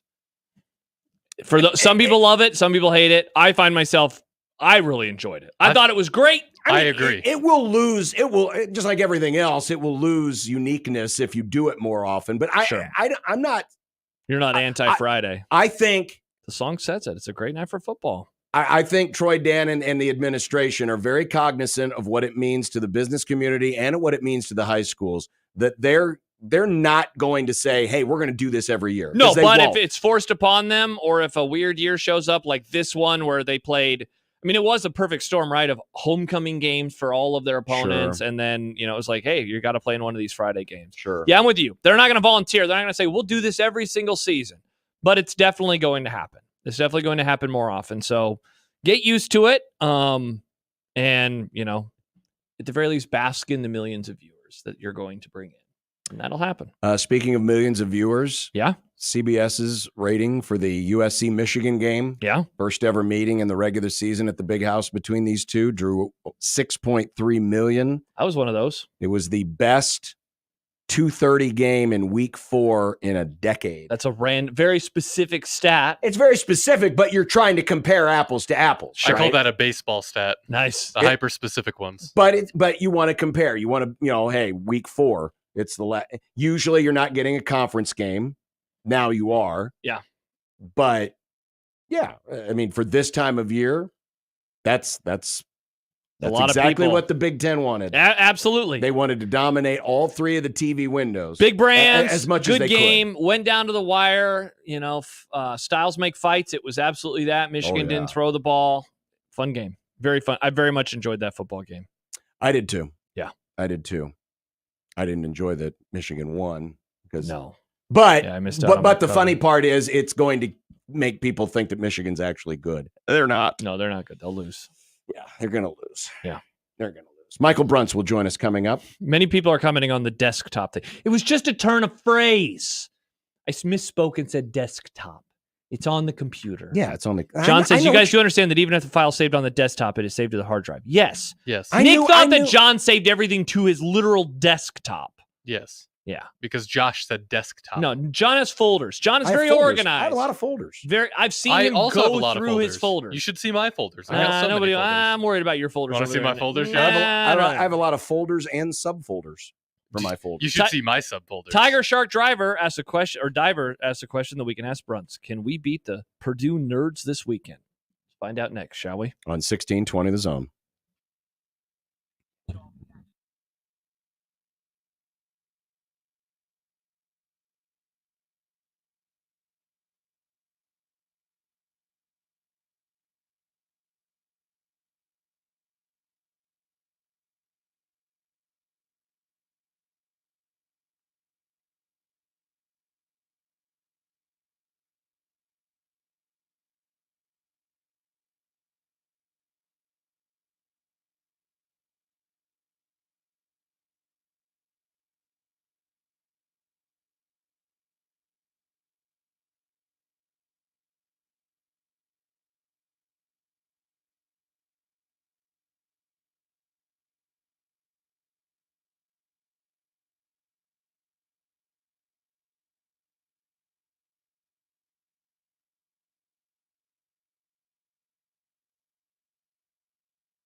Here's a story of a man named Bruntz who covers Husker sports, boys and girls, like football and basketball, even weightlifting, like front squats and curls. Then one day, good old Bruntz called a talk show, and acting on what they thought was a hunch, John and Josh wanted to start a family.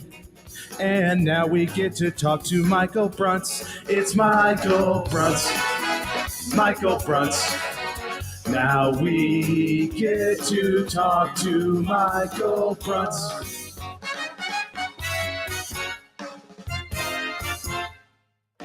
He is Michael Bruntz of Husker 24/7 Sports. Bruntsy, you know, we usually do a thing every Monday on this show where we raise our hand if our pro football team won. And, well, I didn't have anyone join me on the show yesterday. You're such a monster. Brunsey, would you like to raise your hand because your favorite pro football team won on Sunday, along with me?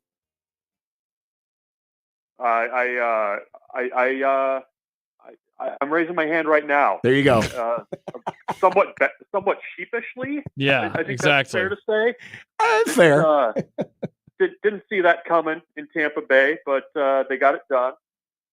And that's probably the only good thing I'll get for the rest of the football season. So it goes. I agree. Hey, at least it salvaged what was not a great weekend around these parts. It was bad, Bruntz. Yeah, it wasn't great. I should have known that it was going to go bad when they didn't have a second coffee available for me at halftime. I needed another night coffee.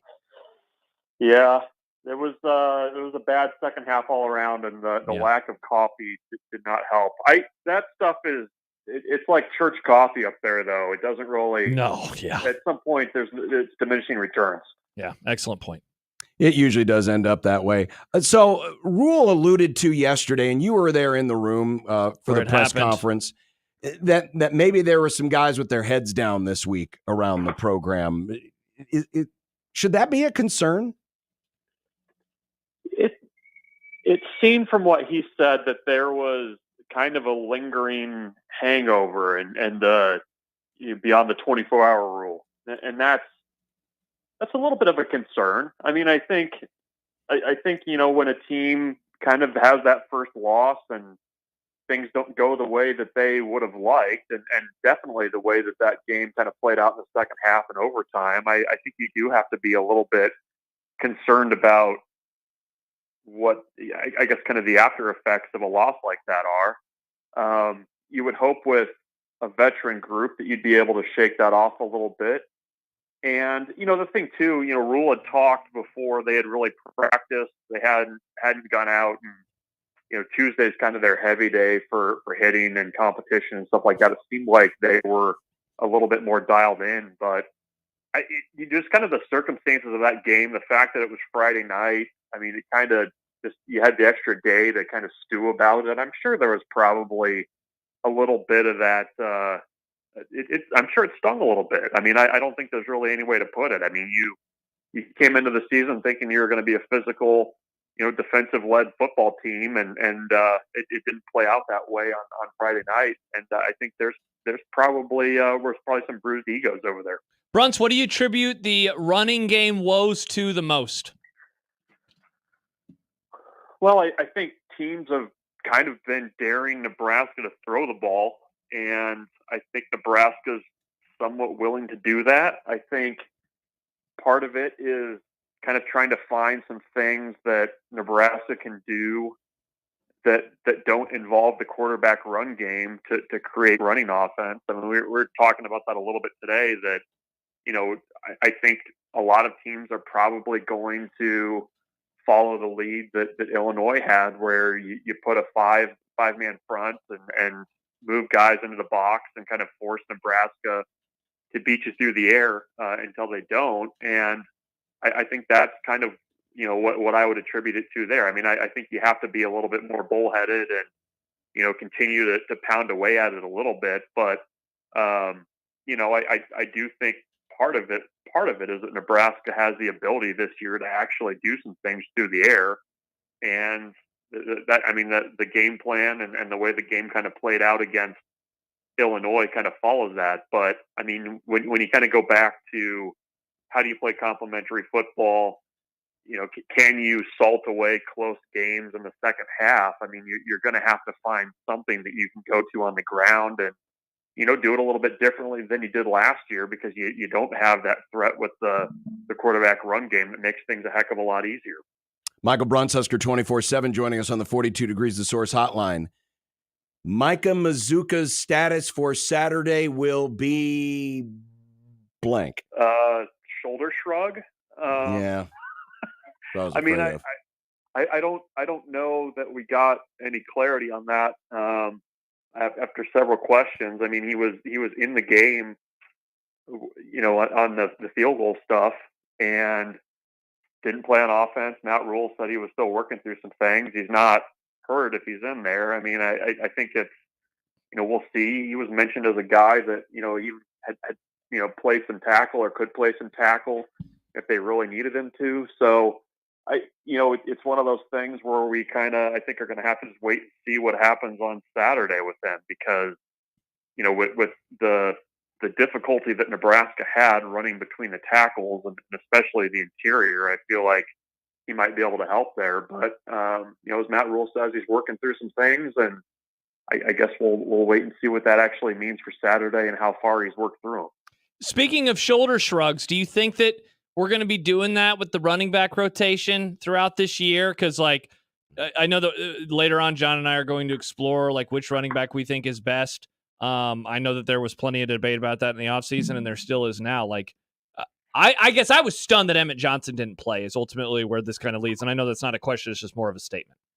Yeah, no, that's fair. I mean, I think preseason it was kind of everybody was choosing their running back, and there were you were very firmly in your camp for who you thought was best, and I think they prefer the downhill threat that Dowdell has. I think there's a place for Emmett Johnson in what Nebraska is trying to do. I mean, I think sometimes he's been the best out of that group at finding creases or being able to definitively bounce outside to find yards there.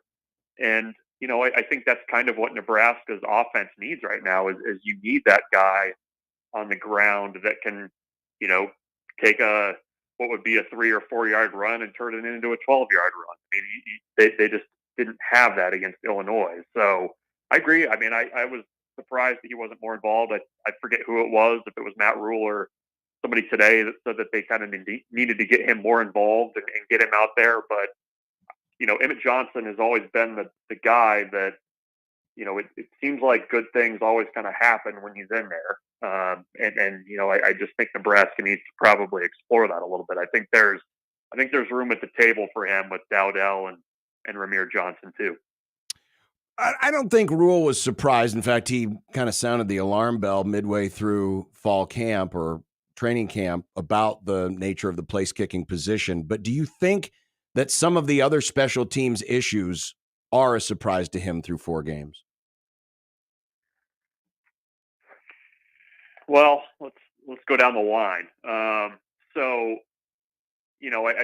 think the inconsistency at certain places and in certain things have maybe been a concern. I mean, kicking the ball, punting the ball to the wrong place on the field. I mean, that's something that should not be happening. I don't know if that's a communication thing. I don't know if that's an execution thing. I don't know where you kind of point the finger on that one, but that should be a concern, I guess, or a little bit of a surprise based on who's involved there. I think, they've been very clear in the fact that they want to force teams to return kickoffs. And it seems like right now they're not getting the kinds of kickoffs that are ideal for that kind of an approach. I don't know if that's a surprise to him or, the consistency isn't there enough. I don't know. But, I think the kicking piece of it, I mean, even going into, basically the game week of UTEP, it felt like that really wasn't settled because I don't think they really settled on something until like Wednesday or Thursday of that week. So that's the tough one to me because of what it kind of forces you to do in terms of decision making on offense, how you approach things. I mean, you kind of saw it the other night where, if you're kind of if you go into a game and you've got your card or your book or your index card or whatever you write it down in of what you're going to do in certain situations, if you can't rely on a guy to make a 35 or a 40-yard field goal, you may as well just burn the index card or the book at that point because you're kind of just going gut feel. So I think that's the piece of it that I think they'd maybe hoped that picture would be a little bit better as the season went along and Tristan Alvano got healthier, but obviously he's shut down and it's John Hull's job now. And he's just going to have to make kicks. I mean, I don't really know what the fix is right now. It's not like you can go find somebody on the waiver wire and bring them in. I mean, unless there's, a waiter or something in Lincoln that can kick that we don't know about again, that kind of worked for him last time. But that's just kind of where they're at. Bruntz, why were we wrong about the pass rush?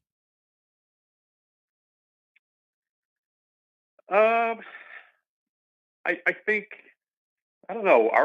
Were we wrong about it? I mean, I feel like if it's a concern this week, I feel like that's something that we definitely missed on. I mean, I think there was confidence over there that the 4-man rush was going to be a thing, and that they had emphasized it enough during the off season and they'd made progress. But I think I want to see another game, and I want to see if they can right the ship there. But I mean, even if you just kind of compare what they were able to do against Colorado with what they did against Illinois, I mean that was a pretty significant difference. I think part of it was the RPO stuff. My thought too. I'm surprised we haven't seen more rotation up front. I mean, it feels to me like 40 snaps of Ty Robinson is a heck of a lot better than 60 snaps of Ty Robinson. And I've been a little bit surprised we haven't seen more rotation. I mean, I think you got to figure out something there. I don't know if it's, ditching the idea of Riley Van Poppel's red shirt, getting more from Elijah Judy and some of those backup guys, but I don't know. It hasn't felt to me like that rotation has been as robust as it was last season. And I think that was kind of the magic of that group, was that they were able to stream guys in, and it just doesn't feel like that's the case so far this year. Who gets to make the trip to West Lafayette? Well, we put all the ping pong balls in the bingo thing and pulled it out, and BC and I get to go to West Lafayette. Nice. Yeah. So we'll head there. Lots of Indiana time. Trip 2 of 3 to Indiana. That's right. There's another one coming. Two of 5 in this year and next year combined to Indiana. So wow, it's a lot of. It's a long drive. Yeah, it's not a great drive. No, and I mean we're getting to the point now where we need to start wearing like the Indiana warm up pants or something. We've been there so often, but the candy stripe. I always hate it when it's like you drive past Chicago and it's like, man, still a couple more hours left. Like, we already but you're not going that far north, are you? No, but it's just more the idea of that distance. We could be done by now. So like when you get to like Normal. Yeah, it's like Bloomington. I could be done with the drive, but I got more to go. Yeah. West Lafayette's tough too, because I mean where we go, we kind of stay south of Chicago and then drive down. Like there's nothing easy about it, but no. I shouldn't complain, but your job is to cover sports, Bruntz. Yeah, people do actual work out there. They milk cows and stuff. It's been now a decade plus since they joined the league. You'd think we'd know more of this stuff. People forget. Then again, I haven't made a lot of these trips. But is there like a place that you always have to go when you go to West Lafayette? I don't know. I've never actually stayed in West Lafayette for any of the trips. There you go. Go in the day of and get out. So yeah, there's that burger place that everybody likes there, right? Yeah. There's Triple X. Oh, is that where the Triple X is? I think so. Okay. Yeah. Well, there you go. Have some Triple X and perfect. We used to always stay in a specific hotel in Munster, Indiana, because it was like across the parking lot from Three Floyds Brewing, but that's closed down now. Oh, sad. I'm just I don't know what to think now. Wow, craft brewing industry there is sour. Very sad. They're not they're not strong like Cross Strain, like the Cross official Strain. sponsors of One Beer Friday. Thank you, Cross Strain. Yeah, we do. We love your beer. Well, Bruntsy, you and Bruntz. BC have a safe trip and bring back good tidings. Perfect. Yes, we'll do that. All right. Think some gym neighbors for you. Oh, yes, that's a good idea. A little back home again in Indiana. Michael Bruntz of Husker 24/7. By the way, the tickets are officially sold out from the Purdue website. But just like at Nebraska, they have SeatGeek as their official How much are those? partner. Well, $25. How many tickets would you like, Josh? Well, there's 3 of us in the studio. Let's get a ticket for us 3 so we can go together. Aw. You just want 3? Sure. Well, I want a buffer chair, so let's get 4. Okay. Who's the buffer chair to, John? John wants to sit next to an Indiana fan, or a Purdue fan, rather. You can. There's several deals in the upper 30s to low 40s of dollars. Too bad you have to drive. Again, that's not very bad in terms of pricing.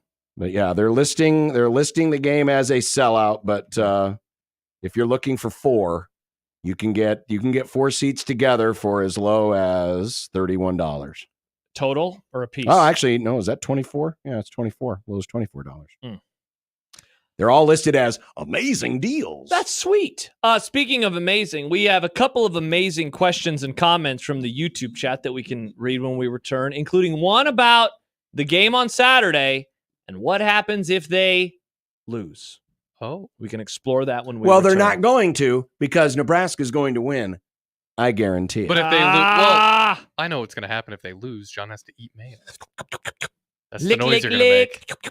It's hard. It's crazy to believe that this is what it took to get Josh to finally admit that all this time he's been rooting against Nebraska. No, just so you eat mayonnaise. John's going to get the jar of Hellman's and be like, "Hey, Daddy's home. Lick, lick, lick, lick, lick, lick."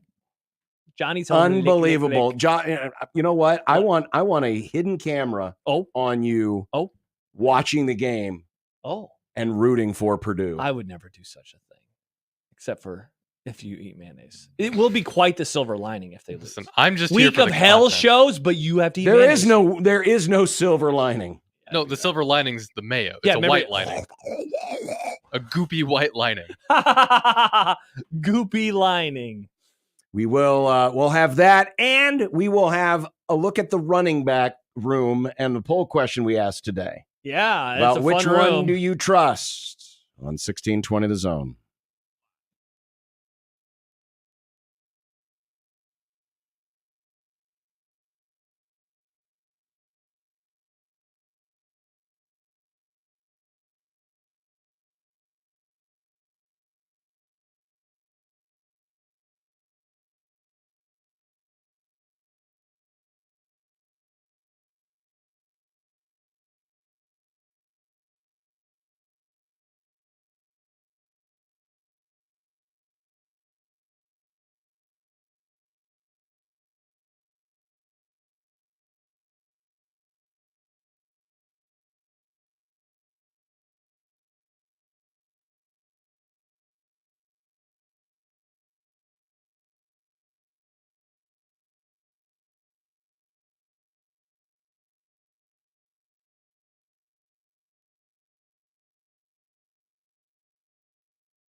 All right, John, we got some comments to get to in the YouTube chat.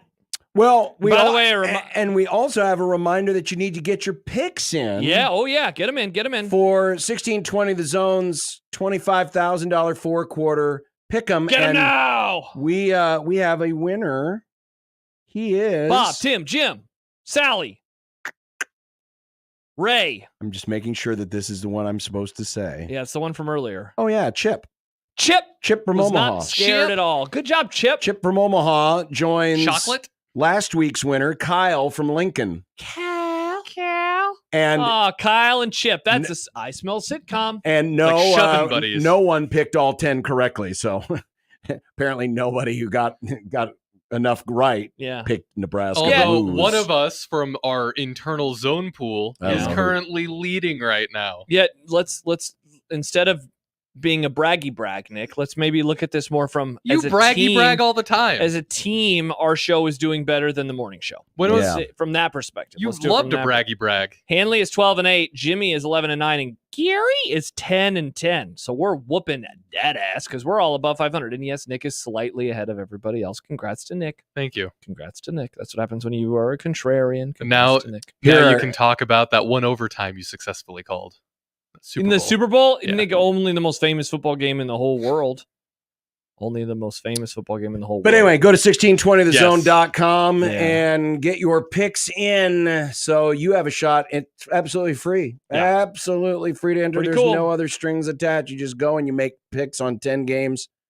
And if yours is the winning entry, you get $2,500 from 1620 The Zone. So a couple things about the YouTube chat. A reminder, if there's someone that's ever annoying the hell out of you, you can click on that little thing with like 3 dots and you can block them. And so then they'll never show up in the YouTube chat. Or you could just not go into the YouTube chat. No, don't say that, John. We like our listeners. I'm just giving people options. Andy writes in, what are the chances of you guys going more national sports and using the same format? Freaking hilarious.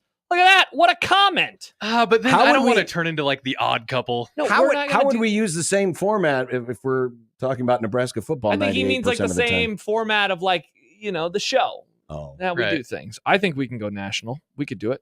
The other comment, though, this is the one that I wanted to read to you from Jacob. The question I have for the media is, do we push the panic button if we lose on Saturday? John, will you be pushing that button? Choo choo! Well, he'll be pushing that spoon into a jar of mayo. Again, Daddy Tom, I apologize on behalf of these two traders. Well, Nick's never a trader. He's always been an Iowa guy, but for Josh being a trader, rooting for Purdue this week. No, I won't be pushing any panic button. I mean, it'll be disappointing, yes. I will be pushing a button of panic like. Oh, They're not really? going to make a bowl if they lose this game. If they can't beat Purdue, that'd be bad. They're going to suck. So upsets aren't allowed to happen? I mean, it'd be 2 straight upsets to a sure. John, come on. If they lose to Purdue, you're going to trust them to get to 6. Oh, the confidence will be shaken. Yeah. But I'm not going to press any panic button. I would. I'll press it for you. Now, if it turned into a 3-game losing streak, yeah. Well, probably would. Nebraska's record against Purdue over the last, 5 years? Actually, it's about 5. Well, let's see. They beat them last year. They lost in 2022, 2021. I believe they're 6 and I know they beat them in since 2020. They conference. lost so they're right now I have them at 2-2. 2019 they lost. 2018 they also lost. That was the winnable game. Yep. 2017 they won. 2016 they won. So in the last 8 games they're 4-4. So 2015 they lost. 2014 they won. They're 5-5. I seem to remember my very short time working at this radio station. Yeah. That we frequently say Nebraska should not lose to Purdue, and then half the time they do. John says it every year they play them. Every year John says they're going to beat them. I guarantee it. No, if this not, is I'll only go the lay second with an alligator. This is only the second time I've done this. That's true. What happened the first time, though? Again, nobody's perfect. Nobody's perfect, except for Jesus. Here's the reason why I think Nebraska's going to win. Purdue can't stop the run. Can Nebraska run the ball, though? Well, if they can't run the ball on this team, then they certainly do have some major problems. Yeah. The Boilermakers, and this is where this game could be interesting. is that when you look at Purdue's games this year against the run, Oregon State, remember, they've had an idle week, so they've only played 3 games. You should have outlined the U. I could have done that. But the quarterback has had a big role in both the Oregon State and the Notre Dame losses into that rushing total. Yeah. Riley Leonard had 100 yards on 11 carries and 3 touchdowns. I mean, look at those yards per carry. Jeremiah Love had 109 yards on 10 carries. That was ridiculous. Jadarian Price had 8 carries, 86 yards. Everyone averaged like 9 carries or 9 yards or more a carry. Yeah. Even the Indiana State game, a game that they won, the quarterback averaged 40 or 5.2 yards per carry on 9 attempts. And last week against Oregon State, Giovanni McCoy, the Oregon State quarterback, 10 carries, 66 yards. It does make you wonder. Now, that said, Oregon State's top 2 runners were both their running backs, and look how much they ran the ball. 22 carries out of Jamius Griffin and 20 carries out of Anthony Hankerson. 44 carries between 2 running backs for Oregon State. When's the last time Nebraska's ever had that? It's been if you're just talking about running backs, it's been a while. Last year, there was a game, I believe, where Heine had 20+, and Anthony Grant also had over 20. Right, but you're talking running backs. Just talking running backs. I don't think it's ever happened. Yeah, it's been a while. It probably would have been an Amir Roy or Rex day. Yeah, it really might have been. Yeah. And even then, it probably didn't happen. Well, and here's the thing, too. If they're going to be able to run the ball that many times, what's another key? Getting off the field on defense. Sure. Getting off the field on defense and having the offense, move right on down. Now, my question is this, because having the quarterback as a threat in the run game opens up a lot of possibilities. But they don't have that anymore. Well, they don't have it starting, but could there be a package of plays where you work Heinrich into the game plan? Like, how many plays are you talking about? I don't know. I'm just my guess would be here. no. My guess would be I'm just spitballing here. Especially if Nebraska struggles just straight running back run game. Because remember, Oregon State, Notre Dame, the threat of the quarterback running opens up those possibilities. Nebraska does not have that currently with its current setup. And that will be the big question. That would seem way too cute. In a way to run the ball well, that they have to bring Heinrich Harburg onto the field. I'm not saying you designate series or anything like that, but could there be more opportunities for design plays where he comes in as the threat just to open things up in the run game? I'd be stunned if that happened to like a high degree, or even like a. I'm talking less than 10 plays. Oh, well, okay. I thought you were talking like 20-something plays here. No, it wouldn't. Okay. Well, yeah, sure. I could see him come on the field for that. I mean, you don't want it to have. You don't want it to have to be that way. That's the implication. I feel like here that is the bad thing, is that if that's the way in which they need to run the ball, then it brings up a whole host of other issues. Because I would figure that having the threat of a pass should open up the run game, where you have a quarterback that you trust to throw the ball. And thus, if you're a defense, you don't want to defend them that way because you're worried that they're going to throw the ball all over you. I would say the problem is, though, that they had the threat of the passing game last week, and they didn't do anything for the running game. But Purdue is also horrible against the run. I don't think that it's just horrible against the run because of quarterback run game on the other side of the field. Well, that's going to be the question. If that is indeed the case, we'll find out.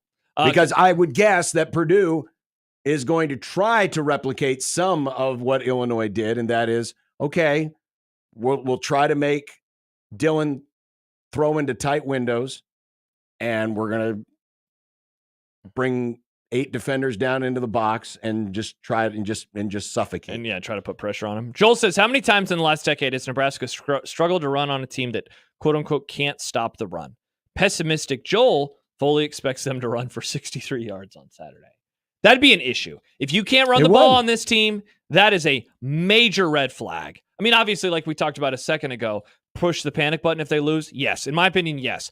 If you can't run on this team, push a different panic button regardless of if you win or lose. Because if you can't run the ball on this team, like, man, I thought that they would struggle at running the ball. I still think that they can be solid enough, but part of that too is the runners that are carrying the ball. Mm-hmm. Dowdell has certainly impressed me compared to maybe where I thought he would be in like March, but I am still stunned that we didn't see more Emmett Johnson on Saturday and that he wasn't involved at all. Well, here's the question of the day we asked on our JTech Construction Zone Twitter page. Which of Nebraska's running backs do you trust most with the football in running situations? Dante Dowdell, Emmett Johnson, Ramir Johnson, or can we try Gabe Ervin? Because how many votes did that one get? 8%. Yeah, I wouldn't vote that. I would decide between one of the other three. Dowdell, 56%. Emmett Johnson, 25%. Ramir Johnson, 10%. Wait, how many did Dowdell have? 56.5%. Wow, I'm stunned that anyone would feel that confident in any of them, let alone Dowdell. And how much of that is 2 runs that he had against Colorado? Is that what it is? I was going to ask you. Those are those. If you think about, hey, what do you think of Dante Dowdell's season so far? What are the runs? The two runs that come to mind are the first drive against Colorado. Is the one where he breaks Shiloh's arm, and then the one where and he then scores? the touchdown. 51 carries for him on the year, 256 yards, 5 yards a carry. That's certainly solid. Mm-hmm. His long is 38. He has 3 touchdowns. Emmett Johnson, even with half of the carries of Ramir Johnson, is actually the second leading rusher. He has 13 carries. Ramir Johnson has 26. Emmett Johnson has 124 yards. Ramir Johnson has 104. Emmett Johnson averages 9.5 yards a carry. Ramir Johnson averages 4. I want to see more Emmett Johnson. I am not averse to the best runner on the team being Dowdell, but I would like to see more Emmett Johnson. But part of that is that I thought he was solid last year.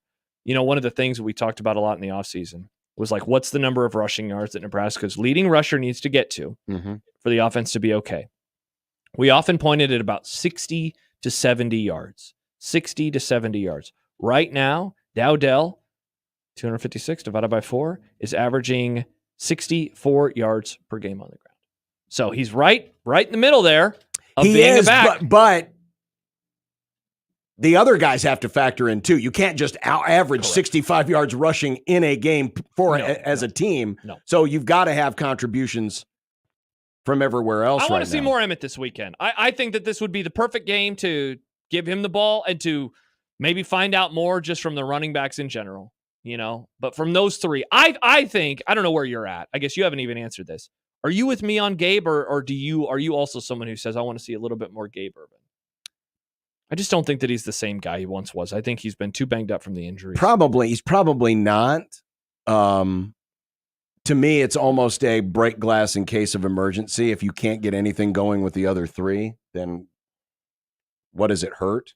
Now, this going from we haven't seen him in practice, we don't know what he's doing behind the scenes, but keep in mind, didn't he score the first touchdown of the year?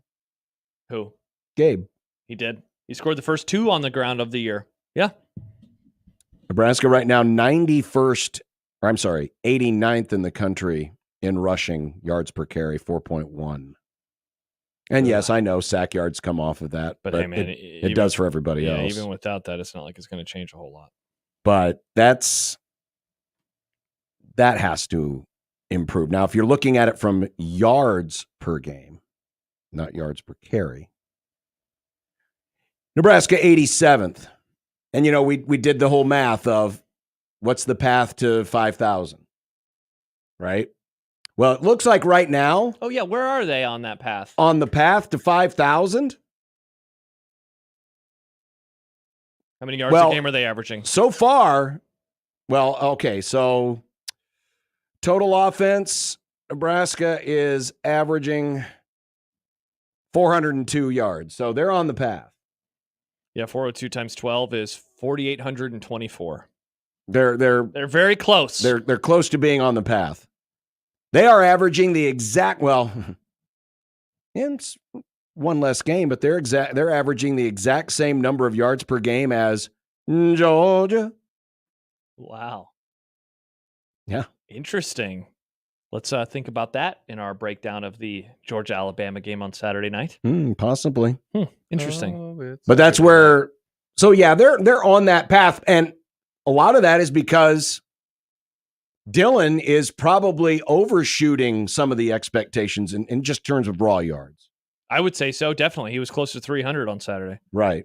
Because he basically needed to average, what was it, to get to what?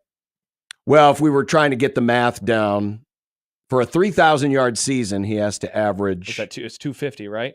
Yeah, I think so. Yeah, 250 yards a game for a 12-game season. Right. And he's averaging more than that right now, isn't he? Correct. Yeah. So he's pulling his weight.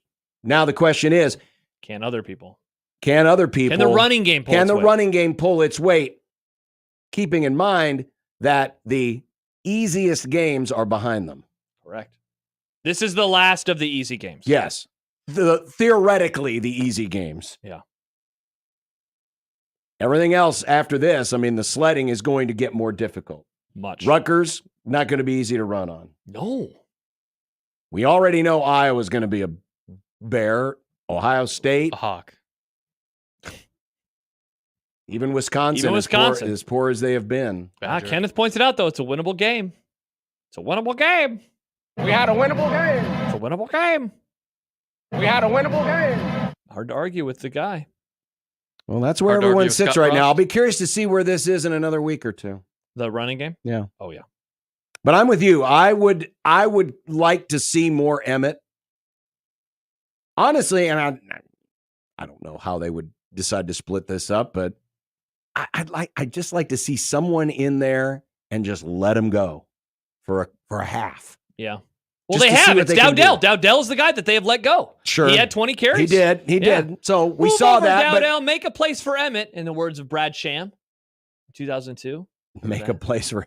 Remember when he said that? When he said move over Sweetness, make a place for Emmett? Yeah, we could make that could be a new little drop. Make a place for Emmett. But seriously, yeah, they let him cook.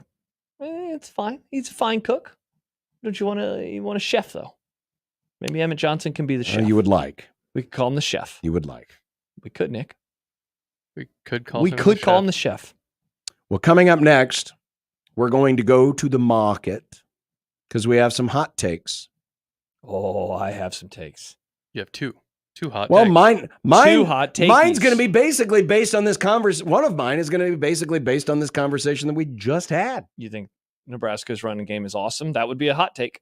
No, I am not. No, this is hot take market. Hot takeys. Not grossly wrong take or premature take market. Oh, but you're usually, that's the aisle that you normally dabble in. No, John I never loves dabble into that pre-takes. aisle. Yeah, you I love never being dabble premature. in that. I don't dabble in Premature John. That's why we call you that. Check out the poppers for that, John, I hear.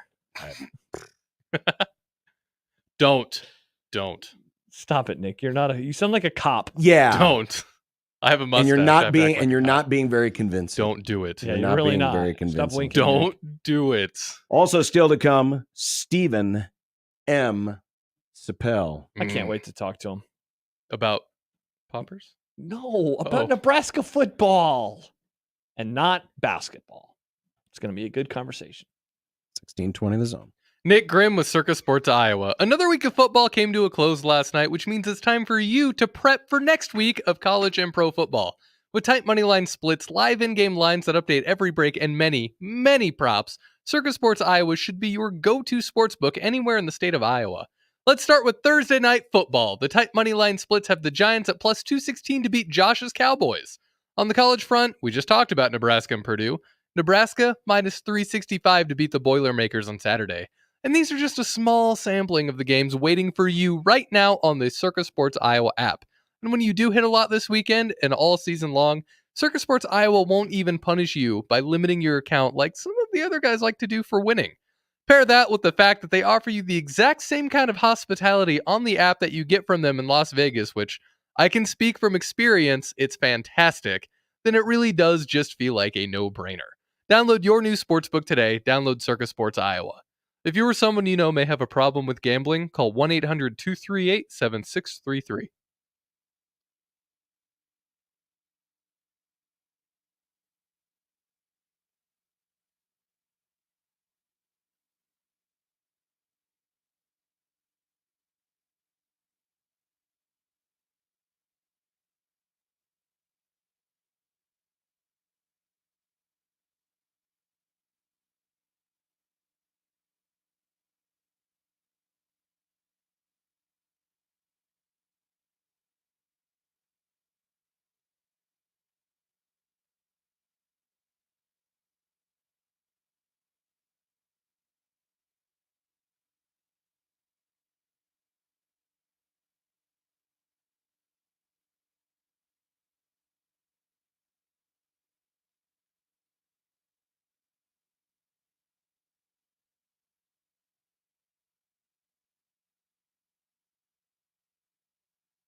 Well, it's Tuesday, which means it's time to go shopping at the hot take market.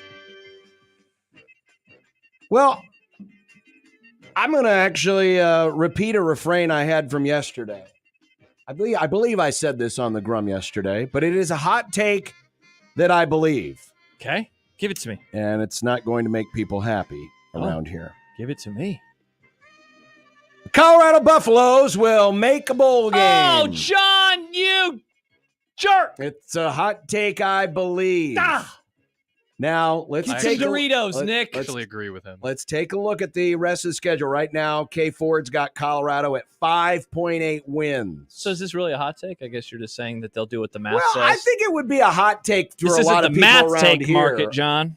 I think there'd be a lot of people around here that say, if we were to do a poll question on the JTech Instruction Zone Twitter page, will Colorado make a bowl game? I'll do that right now. I bet now a lot of it's just simply because of the sheer blind rage and hate of Coach Prime and the Buffaloes. But now this week, I'm not expecting them to beat UCF. But then they get an idle week. Kansas State in Boulder could be a winnable game. It's a winnable game. In fact, K Ford's got it at a 41% chance of a Colorado win. At Arizona, team that Kansas State walloped a couple of weeks ago. That is a winnable game. Cincinnati at home. Winnable game. At Texas Tech. A little bit tougher, but possible. I mean, honestly, when I look at the rest of their schedule, Josh, counting this week, UCF, Utah in week 12, and I'll go Oklahoma State in the final week of the season. Kansas is not the Kansas we thought they were. No, they stink. All they need is 3 more wins. I see 3 more wins in those last 8 games. Jordan says, I don't think John understands what hot take means. This is maybe a sandwich warmer take. You know, you get a panini press take. Go back 1 week. Yeah. Is that a hot take? Yes. But we're not back in time, John. We have to live in the moment. But we do live in the moment. We have to live in September 24th. You're telling me that there aren't people that are looking at that Baylor game saying, oh, that was a fluke. They shouldn't have won that. And they probably shouldn't have. Well, yeah, they had the Hail Mary. Yeah, it took a Hail Mary to win. But they still won. I think to a lot of people around here, that's a hot take. Maybe. That Colorado will make a bowl game. Never apologize for wins. Never apologize for wins. And so they're not going to. Speaking of apologizing to wins, I'm going to tell you about a team, John, that should apologize for wins. Hot take, I believe. Dallas for beating Cleveland? No, we beat Deshaun Watson. That's a good thing. Yeah. Great win. It's a good thing. No, hey, I'm just saying we did it for America. You did it for America and not all the people that he abused? And them too. Everybody. We did it for everybody. The world, Nick. The world.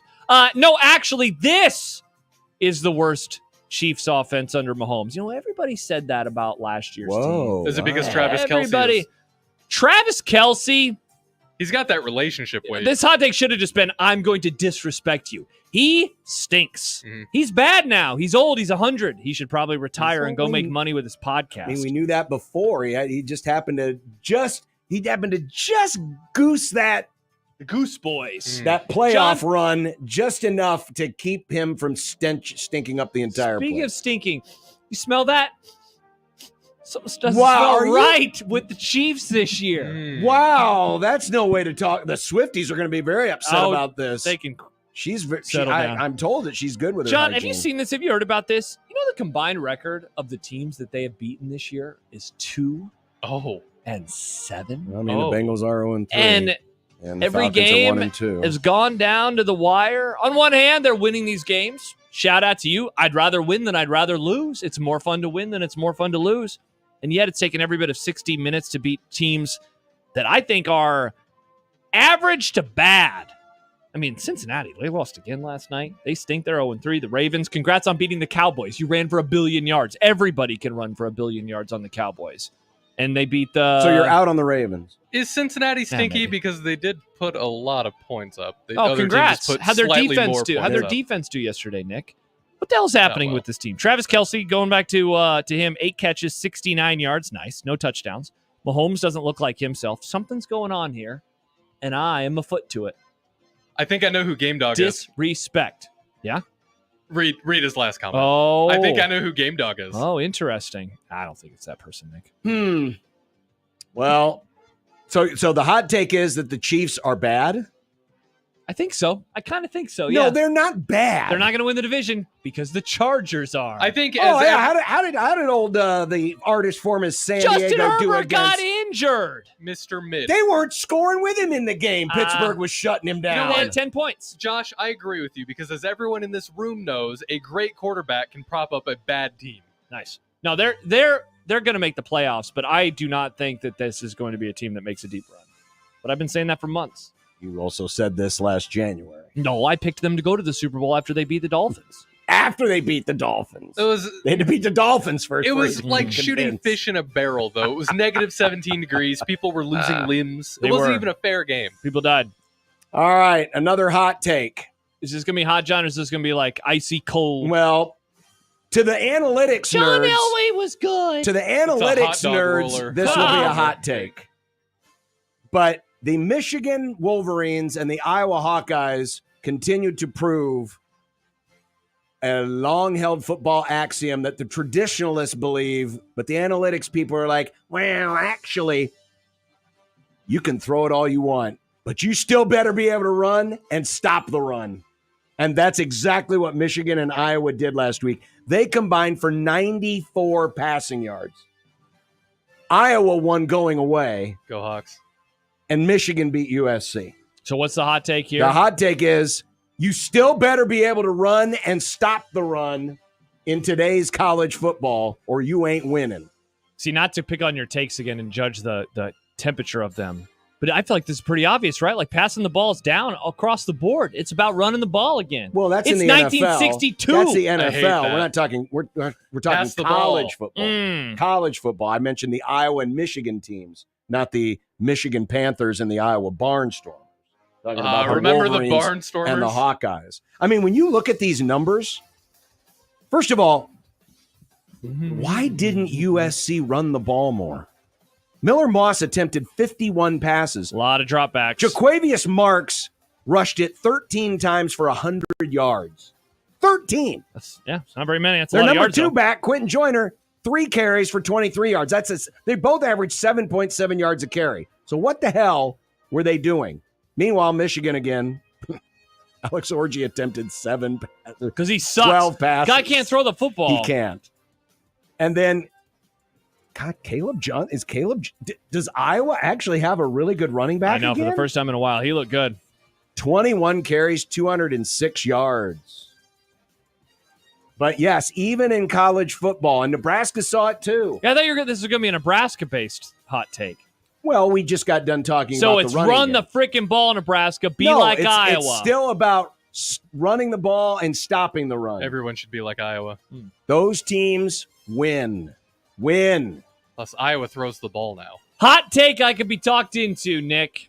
Tell me. Mike McCarthy is coaching his final game as the Dallas Cowboys head coach on Thursday night versus the Giants. Really? It's one I could be talked into. Ooh. The season, They ain't losing that game. season has gotten off to a dark start. They are not losing. Dallas's Early. offense, the side of the ball that he coaches the most, has been fine. Below mid. The defense, in the words of Bart Scott, can't stop a nosebleed. It's horrible. Things are bad, John. Was the offense good? I mean, No. They had 6 points through I the know. first 3 quarters. No, they were bad. Yeah, they stink. The whole team stinks. Everything's bad about this franchise right now. And now they're about to take on the Giants. You know, the last time the Cowboys lost to them was the COVID year. You know, the last time Dak Prescott lost to them, because he, always beats them, was his rookie season. Short week, on the road. I've been looking at this game since before the season. Remember, I told it to Robin. I said, Robin, I'm worried about this game. What is here we go? If they lose, here we go. If they lose, I think they're going to fire him. well, they're not going to lose. The Giants are terrible. That's why it's one I could be talked into. I think they'll win. But I'm not feeling very good about it. You think Jared? And okay, let's go ahead and pretend that the crazy Glory hole happens. man and his poppers. You think Jared Jones, when he's out there not measuring his players' measurables? Yeah. Oh, yeah, that's right. We talked about this yesterday, didn't we? Did you think he would pull the trigger this fast?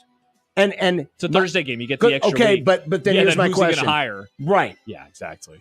Because Zimmer's doing a great job on defense. Because Jared does not want to give up on his Super Bowl dreams, which are a pipe dream, but he doesn't want to give up on them after 4 weeks. He should have signed better players in the offseason then, Jerry, you idiot. What if Jared goes down to coaches? He did. He re-signed Dak. Yeah, he re-signed him. Re-signed CD 3 weeks ago. He 4 was weeks so ago. impoverished he couldn't pick up a running back. I'm so sick of him. Blaming those 2 players for not being able to sign other players. Garbage. Jared did want Johnny Football, didn't he? Yes, what does that have to do with anything? Maybe he brings him back. No, he does not bring Johnny Football back. Or Tom Brady. The season's already lost, John. If they lose to the Giants, the season's toast. This team, there is like a lot of crap going on inside that locker room right now, man. It is bad. It's not good. How bad? The answer is bad. Whatever your question is bad. No. This isn't a Cowboys question. This is a Washington Commanders question. Oh, are they going to win the division? Is that your question? I don't know. I mean, Daniels is fun. It was the Bengals, though. Like, if they win, struggled with the Giants last week, right? It took field goals. They only had field goals last week. I still think the Bengals are somewhat formidable for an 0-3 team. Well, yes, in terms of to go on the road like that, for Jaden Daniels to play like that, he looked good. He's not going to play that great again anytime in his career, let alone this season. I can't. He doesn't have to play exactly like that. But are you not convinced that Jaden Daniels is a future star? Or is it I too really early? I think it's both. I really like him though. I think he's good, but RG3 looked good in his first year too. Well, RG3 would have been fine if the knees hadn't gone. Yeah. No, he'll be fine. I think he's good. I really like him. It makes them exciting to watch, which Washington in my lifetime has rarely been exciting to watch. I mean, I still would go with the Eagles to win the division. They just have so much talent. I hate comparing quarterbacks, especially running quarterbacks to running quarterbacks, because it's kind of cliche. But I mean, it was like watching Lamar last night. The way that he was able to escape, but then his ability to stand in that touchdown he threw to McLaren. Talk about the last one. The last one, it's ridiculous. Where he's facing when he released the ball where McLaren was, ridiculous. And with the blitz coming right in his face, yeah, that was a great throw. And he dropped it in the bucket. Now McLaren made a hell of a catch too. Yeah, got the feet in, but it was a little toe tap, feet boy. Boop, boop. It was impressive. For the first time in what seemed, really since the RG3 days, there's actually a reason to be excited if you're a Washington fan. Think about Dirk Chatlin's week. The boss just had a birthday, and now Washington's good. Speaking of that, they have I meant cool uniforms. No, they don't. I meant to the black uniforms no, are awesome. They're not cool. Yes, they are. Nick, bad take. Now I apologize again. Punish. I apologize. The formatting's not great, but I got this picture sent to me. Why didn't you send it to me? I'll fix it. I can add the little things on the side. Because it'll be fun to get your reaction. Just lean over a bit. What the hell? Old people. Can we show that? It's a man, Nick. No, it's I know, fine. I know. Put your clothes on, Bruce. Doesn't that picture both screams, I'm impressed and at the same time? It does. That expression on Bruce's face. Look at that old guy in the background. It's probably a sports writer for a random newspaper. I don't like this at all. Send me these photos, John. I'll clean them up next time. We'll clean them Yeah, up. but it was fun to get your facial reaction I guess on it that. was. It was fun to get your reaction. That's the hot take market. Things are bad. You know, it's funny. I have this reminder in my calendar for next Friday. Oh, is next Friday? Don't buy into the Dallas Cowboys. Remember the offseason podcast. Don't worry, me from the summer. I won't be buying into the Cowboys. They suck. Oh, after they beat the Giants 40-3. What did I say after Thursday. they beat the Browns? Nary a word, John, because they're not good. And they all hate each other. I think this team hates each other. It's going to be bad. Well, they should. No, they shouldn't. They should love each other. All they have to do is look across and go, oh, my God, you're wearing that uniform? Hug each I other. hate you. Just don't have poppers before you hug. Don't have poppers. Before you hug. Don't have poppers. 1620 The Zone. We'll be back in a minute.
Welcome back to the program, John and Josh, along with Nick.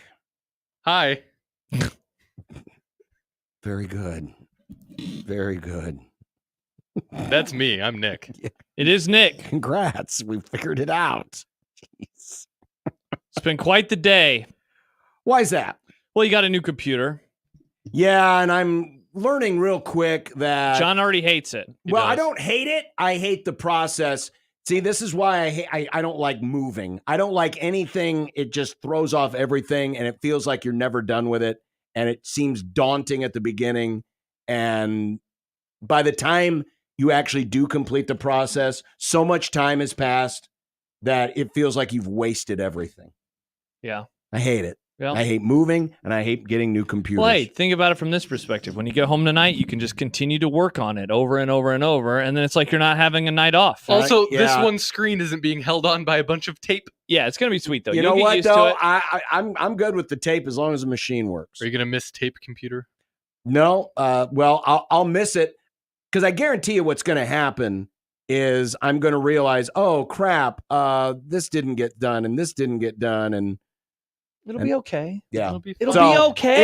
It'll be several months before I fully move into this computer. It'll be okay. Just get it done before basketball season. That's all that you need to Well, do. that's what I'm worried about. You know, it's a month away. I know that you hate Macs, but man, this sounds so complicated. I just like copy and paste my stuff and it all moves over and then I'm done. Well, you see, but the difference is it's a work machine. So there's work things you have to work through. I don't know what that means. Well, it means that a lot of things that you have administrative duties for, you don't have. Yeah, I tried to download something on my work computer and it was like, you need to put in a password. And I'm like, I don't have that password. Exactly. So there you go. Yeah. So it's not fun. No. It's not fun. No, not at all. But you know what? We'll deal with it.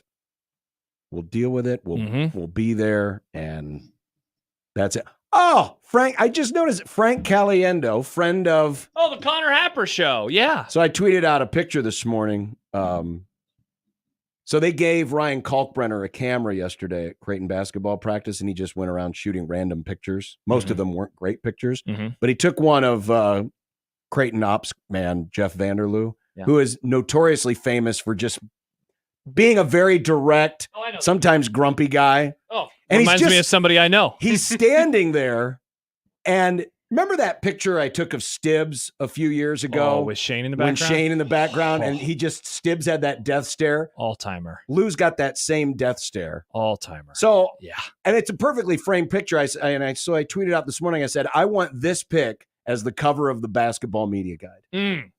Frank Caliendo responded and said, LMAO. Wow. Making a comedian? Does Frank follow you on Twitter? I don't know. Wow. Well, click on his name to see if it says follows you. I don't believe he does. Wow, how did he see that? I don't know. Well, probably because John follows Happer, and he's probably a For You tab user. Welcome, Frank Caliendo, to the For You tab. Text coming in that says, it's a work machine, and you have to work things you need to work through. Come on, Josh. Yeah, Johnny, you explained it very well. I don't know why it was so confusing to me. I just told you it's the administrative stuff. It's all the other nonsense. That does really suck. It does. You're getting there. You're figuring it out. Look, you just need your code. Just put in your code. They didn't send me a code. Send it to your phone.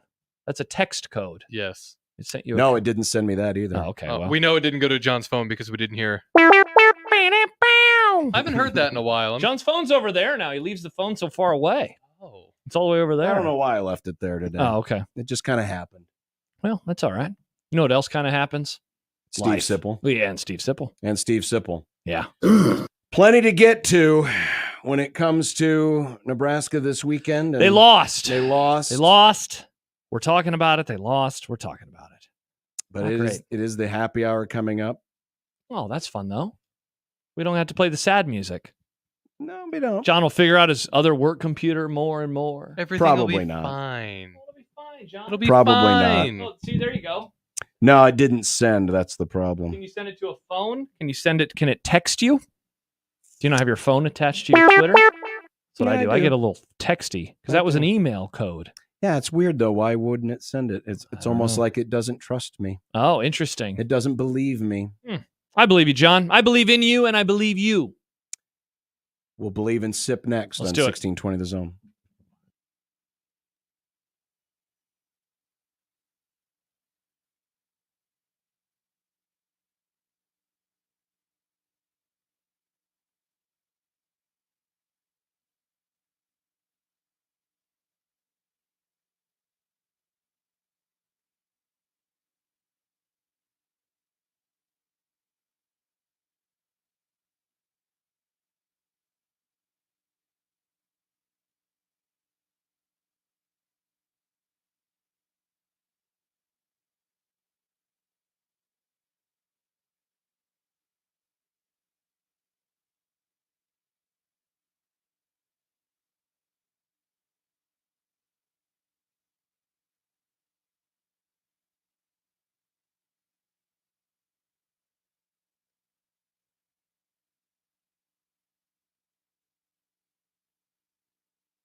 It'd be nice to have a boat. Throw. It would be nice to have a boat. Throw. It would be nice to have a boat. Throw. It would be nice to have a boat. Throw. It would be nice to have a boat. Throw. It would be nice to have a boat. Throw. It would be nice to have a blood. Throw. It would be nice to have a blood. Throw from your mom.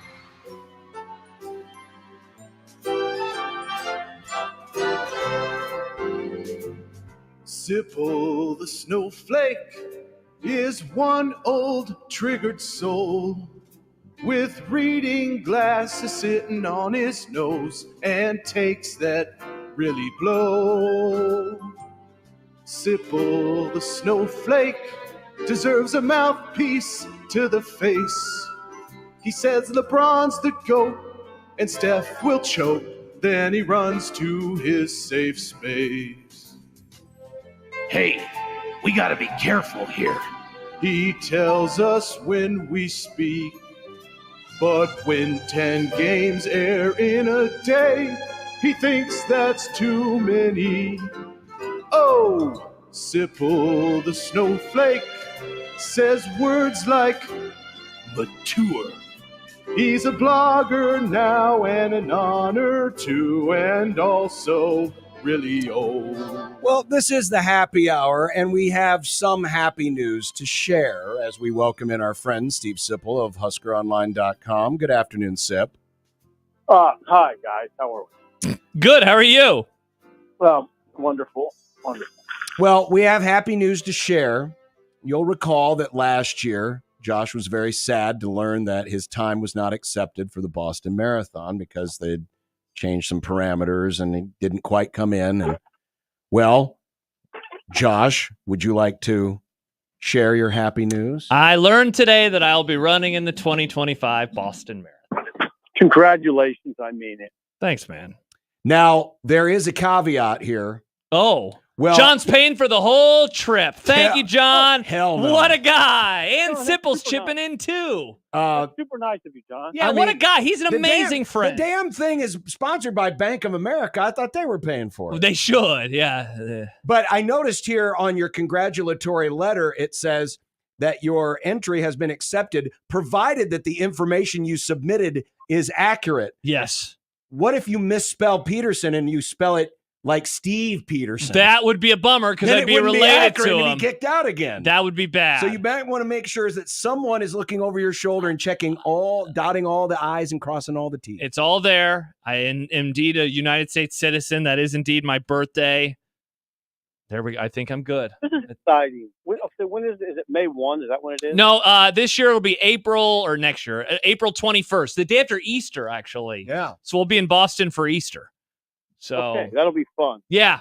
So we got our lodging booked, and we'll book the flights at a later date. But we got my parents will be there, my brothers and their wives will be there. I have an aunt and uncle that are probably coming, and then my in-laws as well. So should be awesome. Maybe John could do a live remote. Oh, that'd be great. Think the station would pay for that? No. Probably not, would be my guess. Probably not. That's all right, because I'm sure Josh will do something to get him on television. Oh, probably something embarrassing. Speaking of that, Sip, so get this. So I tweeted about it earlier today, and some reporter from the ABC affiliate must have just been searching people, Boston Marathon, whatever it was. Yeah. He reached out to me. I did an interview with the ABC affiliate earlier around lunchtime, so I might be on the news tonight in Boston. Wow. Yeah, so Why random. Did he choose you? Yeah. What was that? Why did he choose you? I'm sorry. I think he was just searching on Twitter anyone who mentioned the Boston Marathon, and then because, like John said, there's been some controversy with the number of people that they've had to turn away. I think they had to turn away like 12 or 13,000 people again who had qualifying times, but it's it has to be a small race because of where it's ran. So anyway, let's stop talking about me. Let's talk about Nebraska. This is interesting. Oh, okay. It's an interesting part of you because running marathons is excruciating the way you do it. You're a serious runner. You just don't walk half of it. Yeah, that's true. That's nothing wrong with that. No, I have walked half of one before. No, these poor people who have, run their 4-hour-long marathons and have had to walk through it just got thrown under the bus by Steve Sipple. Yeah. Incredible. They got thrown right under it. Yeah. That's terrible.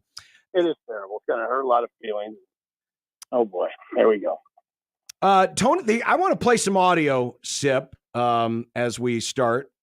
If I can get, there's the mouse. Okay. This is Tony White Tony White today at his media availability talking about the defense's responsibility and Dylan Raiola.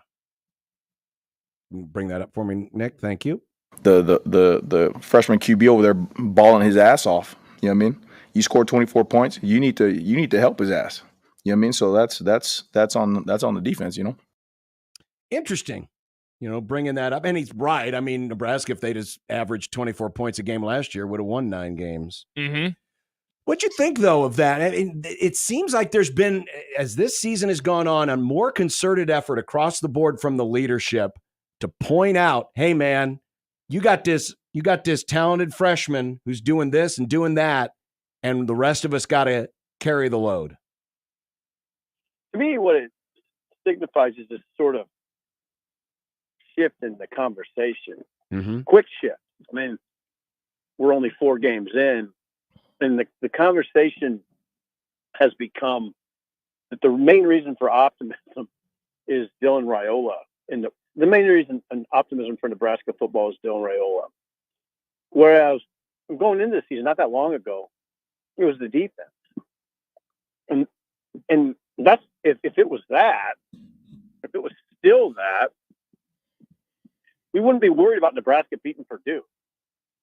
But now we are. I mean, if you're smart, you are.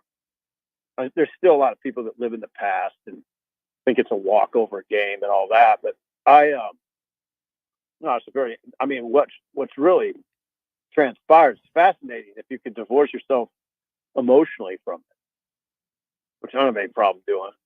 It's just a major shift. It's a major conversation shift. It's a shift in narrative that no one, probably virtually no one anticipated.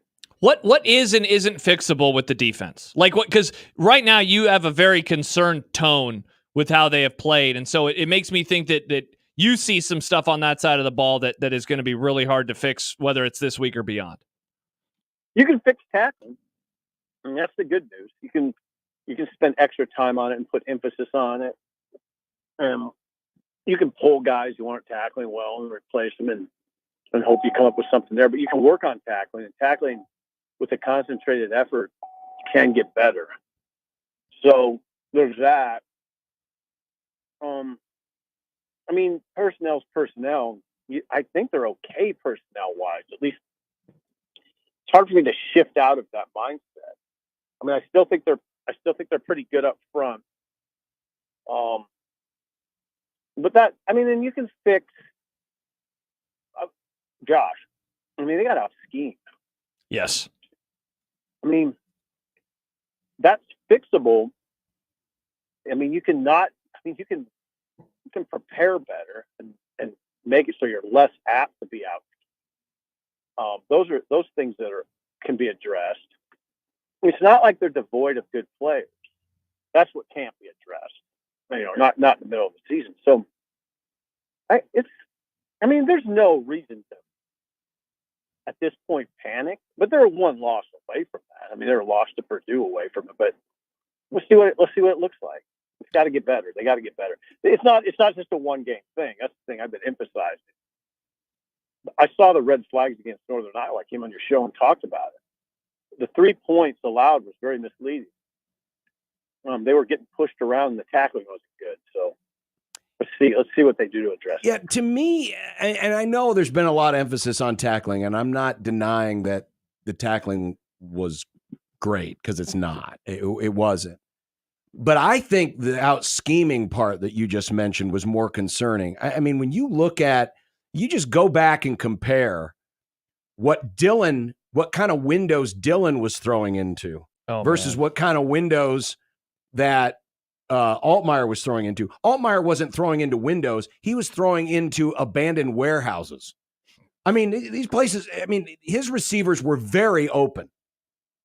And that, to me, was more concerning than anything else, because all it took was just rolling him out of the pocket on occasion, and that seemed to flummox this group in ways that we haven't really seen a lot of in the last 16 games. They were smart. The game plan was smart. And again, no surprise. It's Brett Bielema. He's as we covered last week, you just don't win. You don't win 3 straight Big Ten titles as a head coach. You don't fall into those,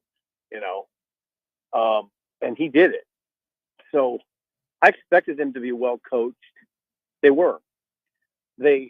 Altmaier made good decisions with the ball. He should be credited a lot too. For instance, when Nebraska's doing some things on defense that are pretty blatantly wrong, that a layman can see. Their edge rushers getting way too far upfield, Prince Will and James Williams.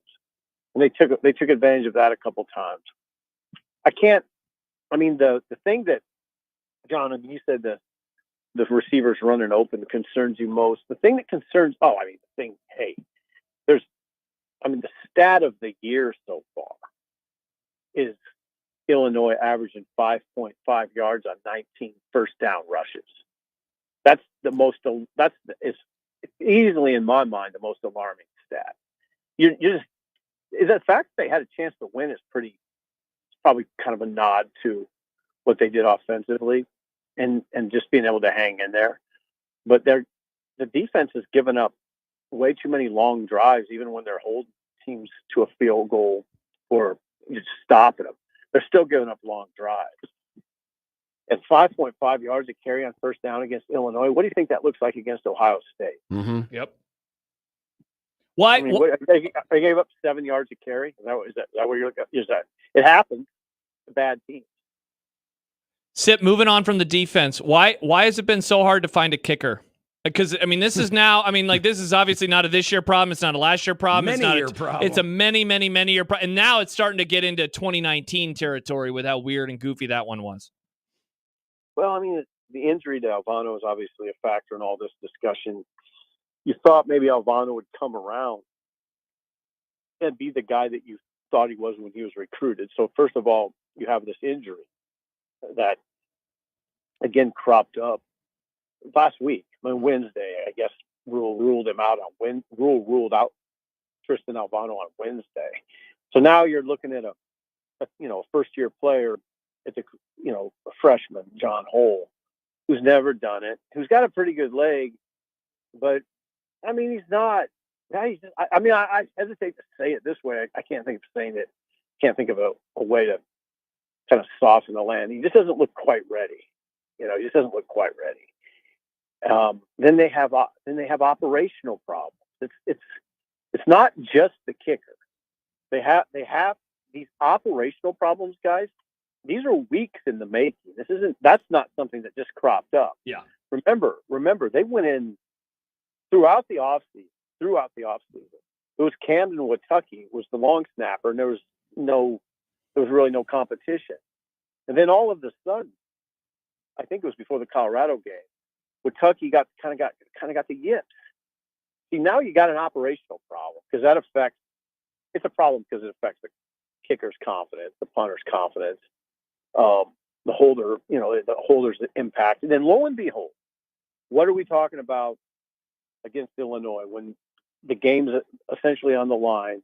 There's a 39-yard field goal that should be about 90%.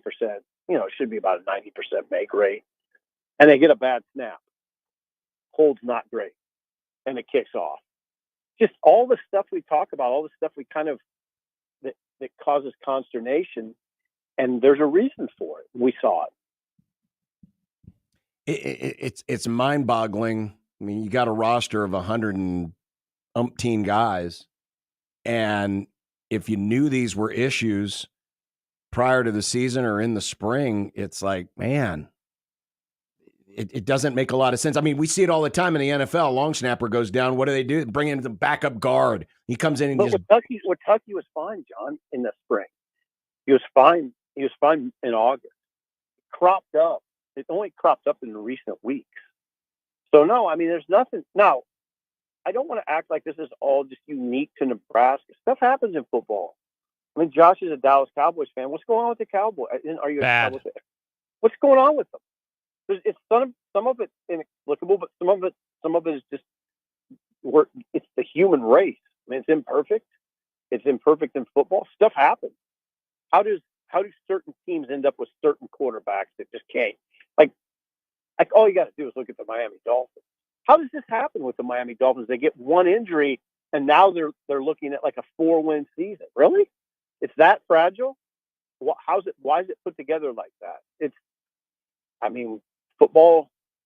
Football requires a lot of things to go right, and there's a zillion things that can go wrong in football. Speaking of things that went wrong, I wanted to get your thought on the 3rd and 3 call, and I wonder how much you think about that in like its own vacuum, and how much did the call on 4th down then cause you to maybe reevaluate what you thought of the 3rd down call? Well, there's different ways to look at it, Josh.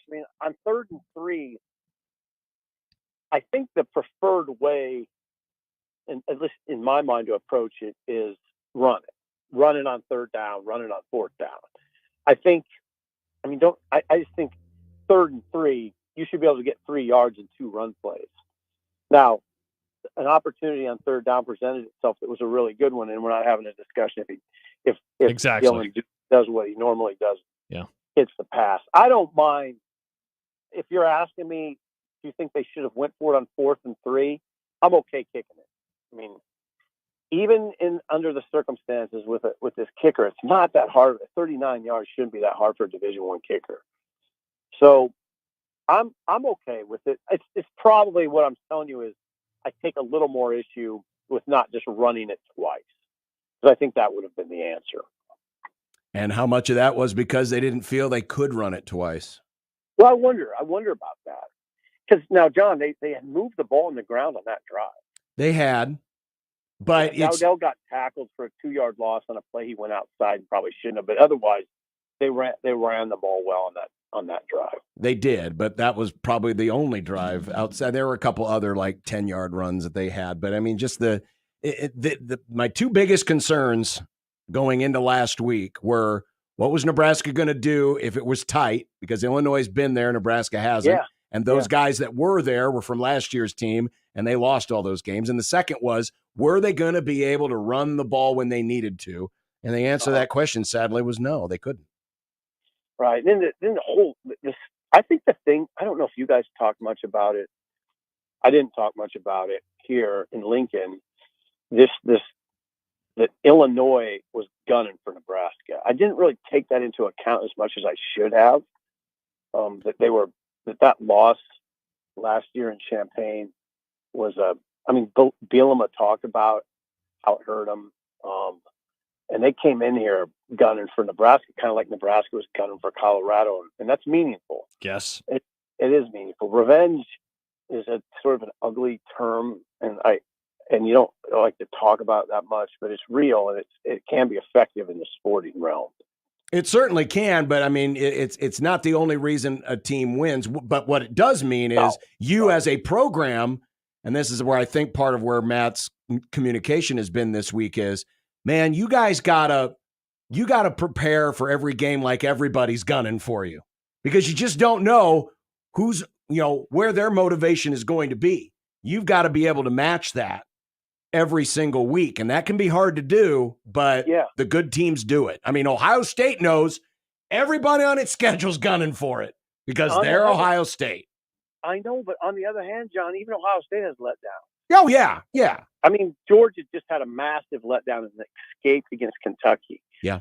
Nobody's immune to it. That's why there's so many upsets. Notre Dame's a talented they have a lot of talent in that program. Inexplicably lose to Northern Illinois. They've probably taken the game as seriously as they should. So not unique. It's not, I don't regard it as unique. You try to avoid it the best you can. And I'm sure Rule made it clear to the guys, they're going to be ready for us, but you don't get through to everybody. What's your lean in this game on Saturday? It sounds like you almost want to pick Purdue. No, I don't want to pick Purdue, but I will not pick anything above 6-point win. I'm probably in the 32 to 26 range, something like that. Wow. Whoa. I think it'll be all they can do to get out of there is what I think. And I was right about Illinois. I knew there was a lot of people here saying easy game. Guys I work with, easy game. Now I said, no. This is going to be rough. It'll be. I think it'll be about as tough as this one. Really? Yeah. What are you seeing? Is it more because you're concerned about Nebraska? Because what is it about Purdue that makes you go, oh boy, gotta look out for these guys? Maccabee has come on, John. He's done it against Nebraska. He ran for 122. Fair. He ran for 122 yards 2 years ago. Fair. Yeah. I'll hear that. They're running the ball well. If you look at them, they're not. They've done damage on the ground, and that's where. Come on. I mean, if you and I, Northern Iowa, can do it. Why can't Purdue? Of course they can. I mean, Northern Iowa is not that good, brother. I mean, they went to Hawaii and got 199 total yards after getting 300 plus in Lincoln. All right. That Purdue can do it with Maccabee. These, and then on defense, they have one of the better defenders in the league. I think his name is Kydron Jenkins, who had 16 tackles last week against Oregon State. He had 4.5 PFLs against Nebraska last year. Okay. 4.5 tackles for loss against Nebraska. One game he had 4.5. All right. He can wreck things. I'm not doing this thing where I make Purdue sound like a top 25 team. They're not. But it's a road game against a team that can run the ball and against a team whose back's against the wall now. I mean, they have to win.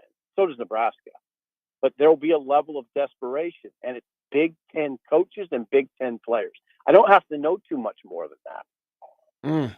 Man, I don't have that. If this is a dogfight, then the rest of the season is going to be. Yeah, I just wonder if there's just a. I don't agree. I don't agree, Josh. I think that you just have dogfights now for us to. Sure, but I mean, honestly, let's just say for argument's sake, S's and G's. Somehow, Nebraska pulls it out in overtime last week.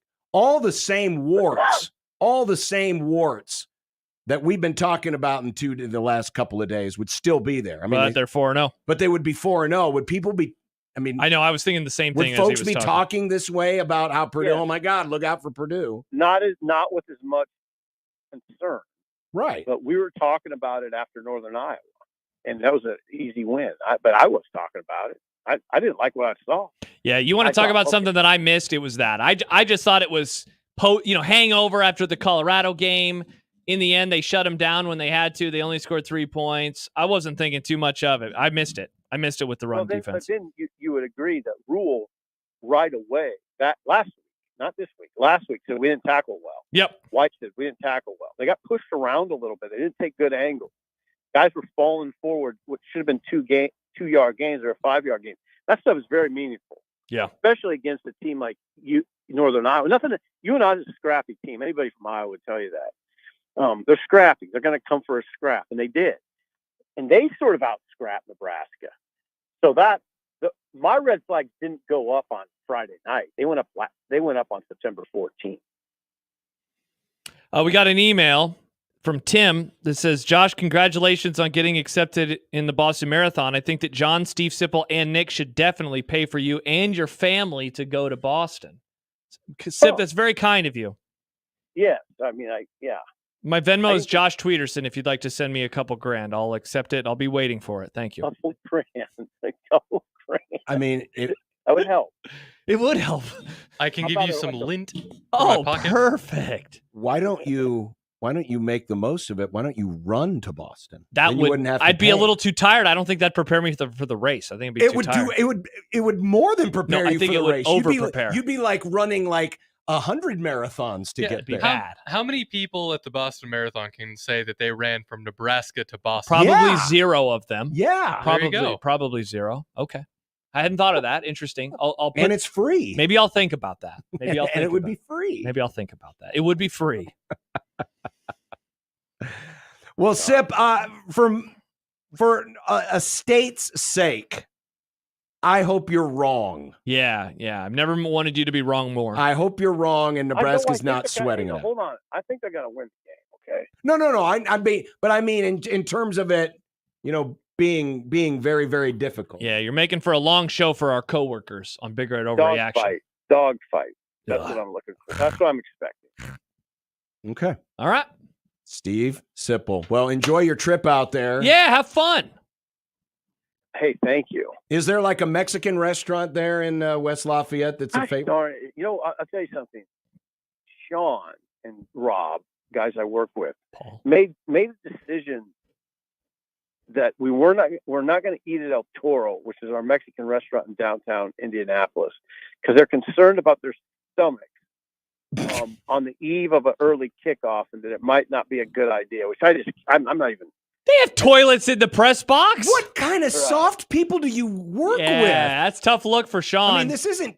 Robin's a millennial. I expect that from him, but not from Sean. Isn't Taco Bell. Sean is from South Omaha, like the heart of South Omaha. Yeah, that's a tough look for Sean. That's tough. Or smart. They might be smart. So we're going to a nice steak place in Indy called Prime 47. No. Sip, Sean should pay for my trip to Boston. Sip, I think your coworkers are gaslighting you. I think they just don't want to go. They want to have the steak. It has nothing to do with their sensitive tummies. I don't know. I mean, they're pretty convincing about their tum-tums. I would be convincing too if I had an option between Mexican food, which is great. I love Mexican food. Don't get me wrong. And steak. Or having a really nice steak. Are you a ribeye guy, Sip? I'm looking at the menu right now. It's a very intriguing menu. It looks great. I looked at it too earlier. Oh boy. Yeah, I'm a ribeye guy. Nice. I like sirloin steak. Nice. There's not much steak that you put in front of me that I wouldn't. 100%. Couldn't agree more. Awesome. Well, I hope that meal's tremendous. It will be. It'll be fun. I'm looking forward to the trip, and I do think the game will be close. All right. That's what Sip says. Take care, my friend. Bye, Sip. All right. Hey, Josh, again, a genuine congratulations. Thanks, man. I appreciate that. Seriously. All right. See you later. Thank you. Yes, we all congratulate you, but I ain't paying for your damn flight. I texted Sip on Friday that a new Seether album came out on Friday, and all he did was say, whoa. So I hope he listened to it. Sip loves Seether. That's like his favorite band. Cool. What's a Seether? It's a band, John. It's a band. It's a band, you 100 Named year old after man. a song by a 90s band called Veruca Salt. Jason Named says... after Willy Wonka. Okay. Jason, quoting Sipple, I don't want to make Purdue out to be a top 25 team, and then proceeds to make them into a top 25 team. What are we doing? Sipple made a lot of people nervous. And I want to there was a comment in the chat. Can I get some comments in the chat? Paul, Sipple makes me wonder if we'll win another game. I just wonder if we're just a bit of overreaction here. Yeah, I'm starting to think the same thing. And let's chill out. We all need to settle down. And don't misunderstand. This is not me doing the whole, well, we're Nebraska and they're Purdue. Yeah. I haven't done that for years. Yeah. For years. No, it's more, I've watched Purdue, and they're not very good. They're bad. That's the issue. They're bad. Yeah. Especially on defense. They're bad. Ifs, buts, candies, and nuts, right? Like, I'm with you. When you brought up if they would have won. Like, yes, I know, if. But, man, I mean, there's a very real world where they win that game. And, like, it's like, oh, man, there's some concerning things, but they took care of business. You know, they got it done. They fought hard. They won a game. Again, I think one of my reasons for being confident, Purdue defense, they're bad. Yeah, they suck. Purdue.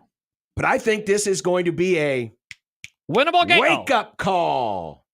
I think so, too. I think Nash, I think Ty are going to be two PO'd you-know-whats. They better PO'd you-know-whats. They better tackle.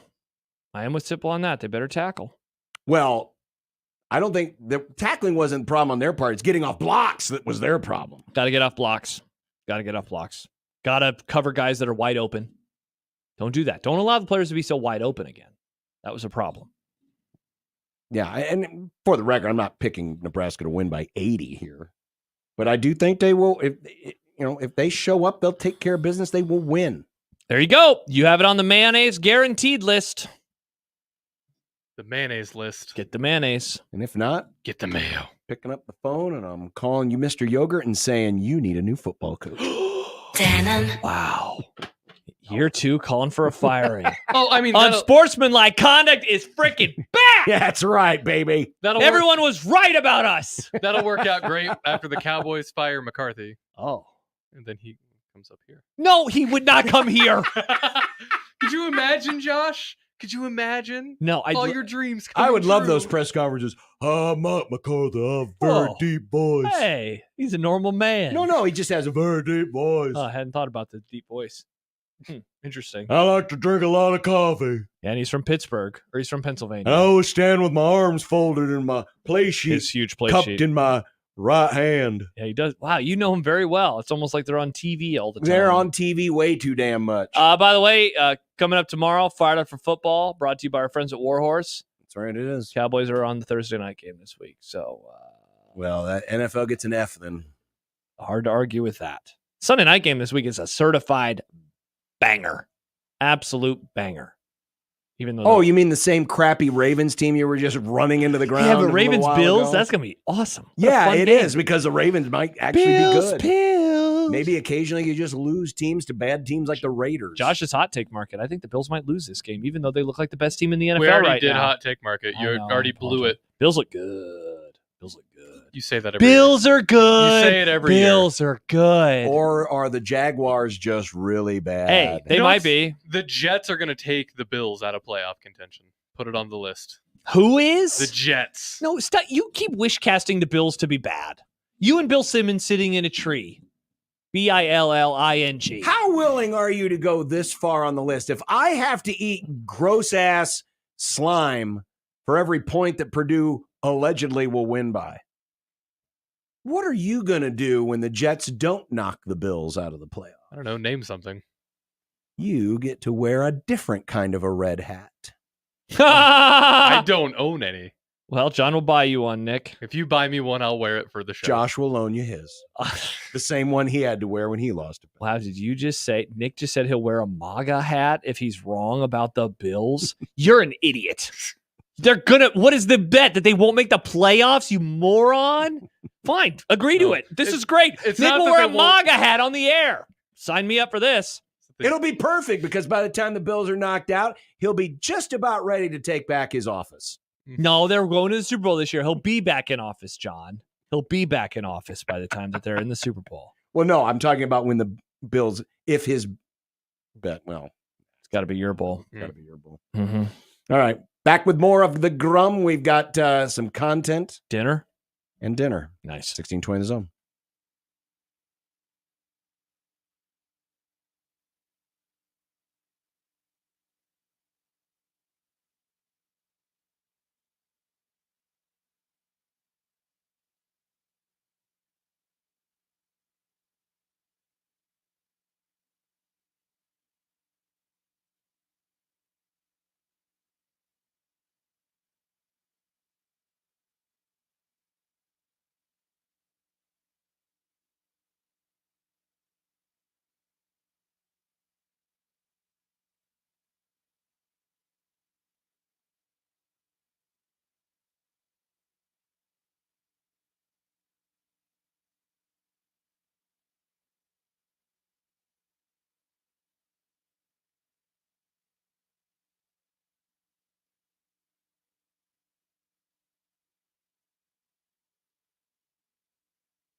look, I made you some Unsportsmanlike. He's good for that once a month, I'd say. It's all right. Don't worry about it. We went a little long with Sip. It's fine. I understand. You know what, though? I think what Nick was really excited about is that we're giving out Vala's Pumpkin Patch and Apple Orchard passes again on the Grum this week. That's true. That means we got to figure something out. We got to figure something out. But stay tuned, because last time we did the Need to Get to 6 game, and many people came up to me, tears in their eyes, big, strong men, and they were like, great game. I love the Need to Get to 6 game. And I said, yeah, don't you love it when Bill Moose as the devil devours your soul? I have nothing against Need to Get to 6 game. Wow, are you canceling the No, Need to no, Get no. to 6 game? I just feel like Josh made it way too hard. When's for the fine last folks. time? When's the last time we had a different game? What do you want to do? I don't know. Whoa, that's racist. Let's bring it back. It was a great game, Nick. I've heard stories. Sadly, the wrong president's in charge. We for can that do game. the whoa, that's racist No, game. we cannot do that game. What's going to happen? We're going to get fired? No, we'll be fine. We're going to get canceled. I'll do it. I'll come up with the whoa, that's racist game then. I'll do it. What if we Why call not? it woke that's racist? Woke, that's racist. That's funny.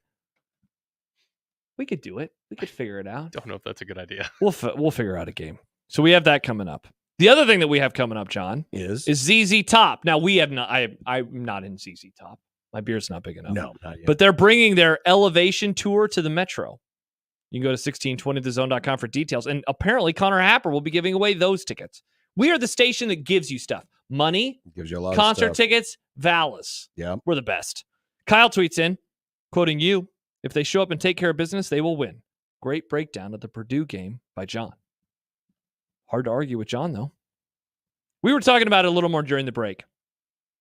Quite the overreaction to the Illinois loss. Quite the overreaction. I think people are just a little nervous. They're nervous in their tum-tum, like Robin Washington, Sean Callahan, about eating Mexican food Sipple's Mexican the night food. before an early game. But man, this loss did a number on folks. It really did a number on folks. Listen, I get it. I've been around this fan base for all my life. I know how schizophrenic people around here can get. But holy cow. I mean, 1 week ago at this time, it was, everything's, and I'm trying not to make it sound like Nebraska fans are all like this. And who knows, maybe we're just hearing from the wrong folks this week. Mm-hmm. But man, it's one game. It's one game. Yeah. There is a middle ground here, folks. Right? I know in this current political climate, everything is either far right or far left, but there is a world out there where Nebraska is good, but they're not 12-0 good. Yeah, okay. And they're not bad, hey. but they're not 5-7 bad. All right, I'm happy you said that. Is the issue right now that people are comparing them to what they had built them to be in their heads going into last week? Is the issue right now that, they're not 10-2? I guess. And but so then, people, but then, instead of saying they're probably 7-5 or 8-4, they're saying, so they're 4-8. Well, Like, then they why had would their any- own idea of Here- what they thought the team was. Well, if that's true, if people what were people building into their heads based on who they played? Let's consider who have they beaten? UTEP, Colorado, and Northern Yeah, I know. Iowa. But John, if you ride the negative wave, if you're crashing into the ocean right now of sadness, you rode the positive wave of like, oh, baby, they're killing everybody. That's okay, what but fans again, do. they killed 3 bad teams. Hey, last year, I thought the Cowboys were good and they beat nobodies. You pointed out all year. That's what fandom does. Well, you get excited and then you get negative. You get excited and get negative. I understand that, but it's just, man, have at least a little bit of self-awareness. Zach writes in, I don't think it's just the loss. I think people are concerned that both Northern Iowa and Illinois had a lot of success running the ball on Nebraska's defense. Yes, of course. It's both. It's a combination of the two, but the loss is definitely a larger part of it, in my opinion. Okay. It's making everyone reevaluate the Northern Iowa game, See, and I think even some of that is some hindsight. Remember, Northern Iowa, they let's not make it sound like they ran for 400 yards. Yeah. What they did really well was play keep away. It was the Bill Callahan 2006 strategy against USC. That's what Northern Iowa was playing that game not to get their asses run out of the barn. And they just did a great job of moving the ball. They averaged 3.6 yards per carry. Yeah, it's not very much. That's going to win you a lot of games. From the Nebraska perspective. Yes. Yeah. Holding a That's team to that gonna win you a lot of games. Yeah. So this was not, just some amazing offensive effort. It wasn't. They did a good job of playing keep away. Yeah. So I don't know. I don't know what people had envisioned in their heads after 3 weeks. I think they were dreaming of 10-2. I think they were dreaming of 9-3. I think they were dreaming of contending. I mean, overreaction, sure, but if you can overreact negatively, I think you can overreact positively. But I think of course you can. But part of it, though, John, but then to swing so wildly, guess what? You still have Dylan. Yeah. You still have those receivers. You still have, you I still know. have Ty, and you still have Big ass Nash, Ty and you still still have Bullock, and you still got good players. Yeah. Text from the 402. My biggest concern at this point is our kicking game.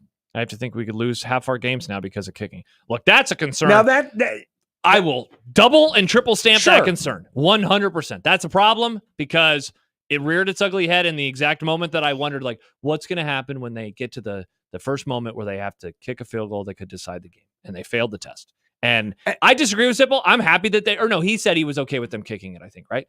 I'm okay with them kicking it because now you know. And now you know what the answer is. The answer is not to kick it moving forward. And at least you got the answer. I wouldn't even overreact to that because at some point you're going to have to kick it. You're going to face a 4th and 11. Well, yeah, sure. At the 19. But I'm saying if it's 4th and 3, kick it. if it's 4th and 3, you're going for it. If it's 4th and 3, you're going for it. You have to now. No, I don't think you have to. Oh man, John, it was 39 yards. That's a tiny baby kick. That's not a 50 some odd yarder like we're seeing in the pros. That's a normal length, and he biffed it. The whole aspect of it was biffed. The kick was biffed. The snap was bad. The hold was bad. Everything was bad. I don't trust. Sure, but how are you going to get better if you're just going to go into a show and say can't do that ever again? It's results driven though. If the answer is we don't think we're going to make this, it's not about getting reps anymore. It's about winning the football game. Right? It is. I just think I understand your point, and certainly they will probably look more into different play calling strategies in those situations. But you also can't overreact and say, well, they absolutely positively can't do this. Because if that's the case, then there needs to be an entire investigation into why it's gotten to this point. How the hell can everybody else in this country have a kicker and a long snapper and a guy that can hold the ball and Nebraska can't? That's gross negligence if that's the case.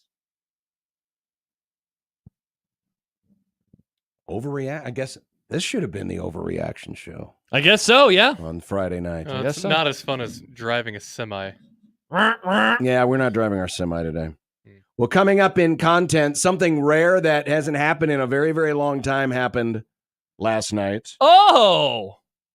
Bills are good. Also, Bills are good. Yeah? Someone's got a problem with Tom Brady. It's me. Well, yeah, it's the whole world. I think it's his ex-wife, most people, his family. But this is the people who bought his weird Bridget Moynihan. This is one of those things. I think they're getting along. This is one of those things that, of all the things you could be annoyed or dislike Tom Brady for, I didn't think this would come up on the list. Got a text that just said, "Oh my God, I agree with John." You never want to agree with John. Oh, so you never want to be right? 1620 the zone.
I made you some unsportsmanlike content. Unsportsmanlike content. Unsportsmanlike content. Content that's unsportsmanlike. There it is. You all right? No. I know what I'm doing. CeeDee Lamb has basically said he's going to have better body language moving forward, so that's good. All's well for the Dallas Cowboys. Oh, just because he's going to have better body language doesn't mean that he's actually got good body language. Yeah, that was the sarcasm. Oh, That was okay. the sarcasm. I don't believe maybe in his them. body language was bad because he's off kilter because all those big billions and billions of dollars that Jared's paying him, he's got them all loaded into his right pocket. He should deposit And them. So he's off balance, and though that's why his body language. He should deposit the money, first of all. Or Second maybe of he all, looked in a mirror and realized, oh my God, I'm wearing that uniform. no, it's a great uniform. It's one of the best in the league. Maybe if he needs help with body language, he should try Body Babble. Babble? Babble. Oh, you can learn other languages. Avida Damo. Nick? We're going to Started on that Spain. Stupid Nice. commercial. Go ahead. Last night's Great Washington commercial. They're a fine sponsor. Last night's Washington-Cincinnati game was the first National Football League game since 1940 with no turnovers or punts. Would you have guessed it had been that long? I'm surprised. I'm World War II surprised. No. Given the that's scoring right. It's explosion the of- turnovers part. You know, I was Yes. thinking of that Rams Chiefs Yes. games from Monday night, but We've had there was games without famously punts. We've had turnovers games in without that game. turnovers. Yeah. But to have them together, I'm still a little surprised that it didn't happen in this year. The scoring has been down, and so it's hilarious that it happened last night rather than like the 2018 year, 2019, when offenses were awesome. I would have liked to have seen the game in 1940 that didn't have punts or turnovers. Oh man, seriously, I wonder That what has game to be that was. documented somewhere, right? Yeah, of course. Yeah. It's got to figure out what game it was. How about this from Shil Kapati of The Ringer? Commanders offense first in the EPA per drive through 3 weeks of this season. Their last 13 possessions in 2 full games, 5 touchdowns, 8 field goals, no punts, no turnovers. Yeah, I mean, Washington hasn't had a turnover or a punt in the last 2 games. Yeah. Are the football Wizards going to make it to the playoffs? People are asking. Speaking of last night, not only did the Bengals fall to 0-3, the Jaguars did too. Only the Titans of Tennessee are also winless. Will any of the 3 make it to the playoffs? No, the field's too crowded in the AFC, and they're all 3 AFC teams. Also, the Jags are bad, and the Titans aren't that far behind in terms of badness. I still think the Bengals can pull up the nose to a degree, but they've already dug themselves a pretty massive hole. Yeah, issue for them because I'm with you. The other 2 teams stink out loud. The one that gives me pause is Cincinnati, but how much of that is just prior respect and holding on to that respect? They did play well last week versus the Chiefs. They very well could have won that game. Last night, I mean, they had the lead early. I thought that they played fine. Defense certainly has a whole host of issues. So I'll say no. I'm with you. I don't think any of these teams are going to make the playoffs, which is wild to think that a Joe Burrow-led team will miss the playoffs again. Now, I know he was injured throughout much of last year, but tough look. Meanwhile, the Vikings, Steelers, Bills, Seahawks, and Chiefs are all 3-0. Which one lasts before the recently departed Mercury Morris pops the champagne in the afterlife? Nick, it looks like you put an extra "the" in there. Or Which one forgot lasts? the word lasts the longest. Yeah, before the recently departed Mercury Morris. Who's going undefeated the longest was Nick's question. Yes. Should probably look at some of the schedules. I mean, you're convinced that the Chiefs are terrible, so obviously the Chiefs are coming off the board. Yeah, probably as early as this week when they somehow fall to the. Who are they playing this week? The mid Chargers. Oh, the great Chargers. They have the Chargers. Go Chargers, go! And then they have the Saints, 49ers still as well. I'll say this, man. I really like the cut of the Vikings jib right now. I think that they're playing really good. They got the Packers coming up on the road. They have the Jets. They have the Lions. So they have your Rams on a Thursday night, a game that now we're back in on. Wang Nachos. Let's get this puppy going. Tough schedule, though.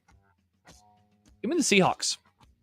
Seahawks won't do it because they're going to lose on Monday night to Detroit. Never mind. Don't give me the Seahawks.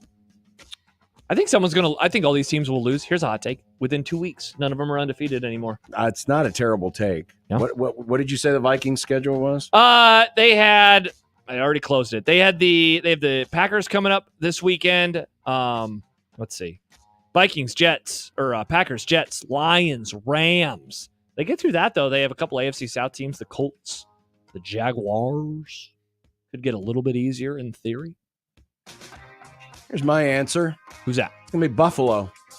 Oh, Bills. They're going to beat the Ravens. Bills are good. They're going to beat the Texans, who Bills are also good. not great. Oh, they're 2-1. I hope they don't beat the Texans because that would be funny. I like CJ Stroud. You say this about every Bills game. I hope they don't beat blank because it would be funny. I think they will beat the Ravens. I mean, I know the And they have the Texans are Jets? 2-1. The Texans are going to win that division by default because all the other three teams are terrible. Hard to argue with that.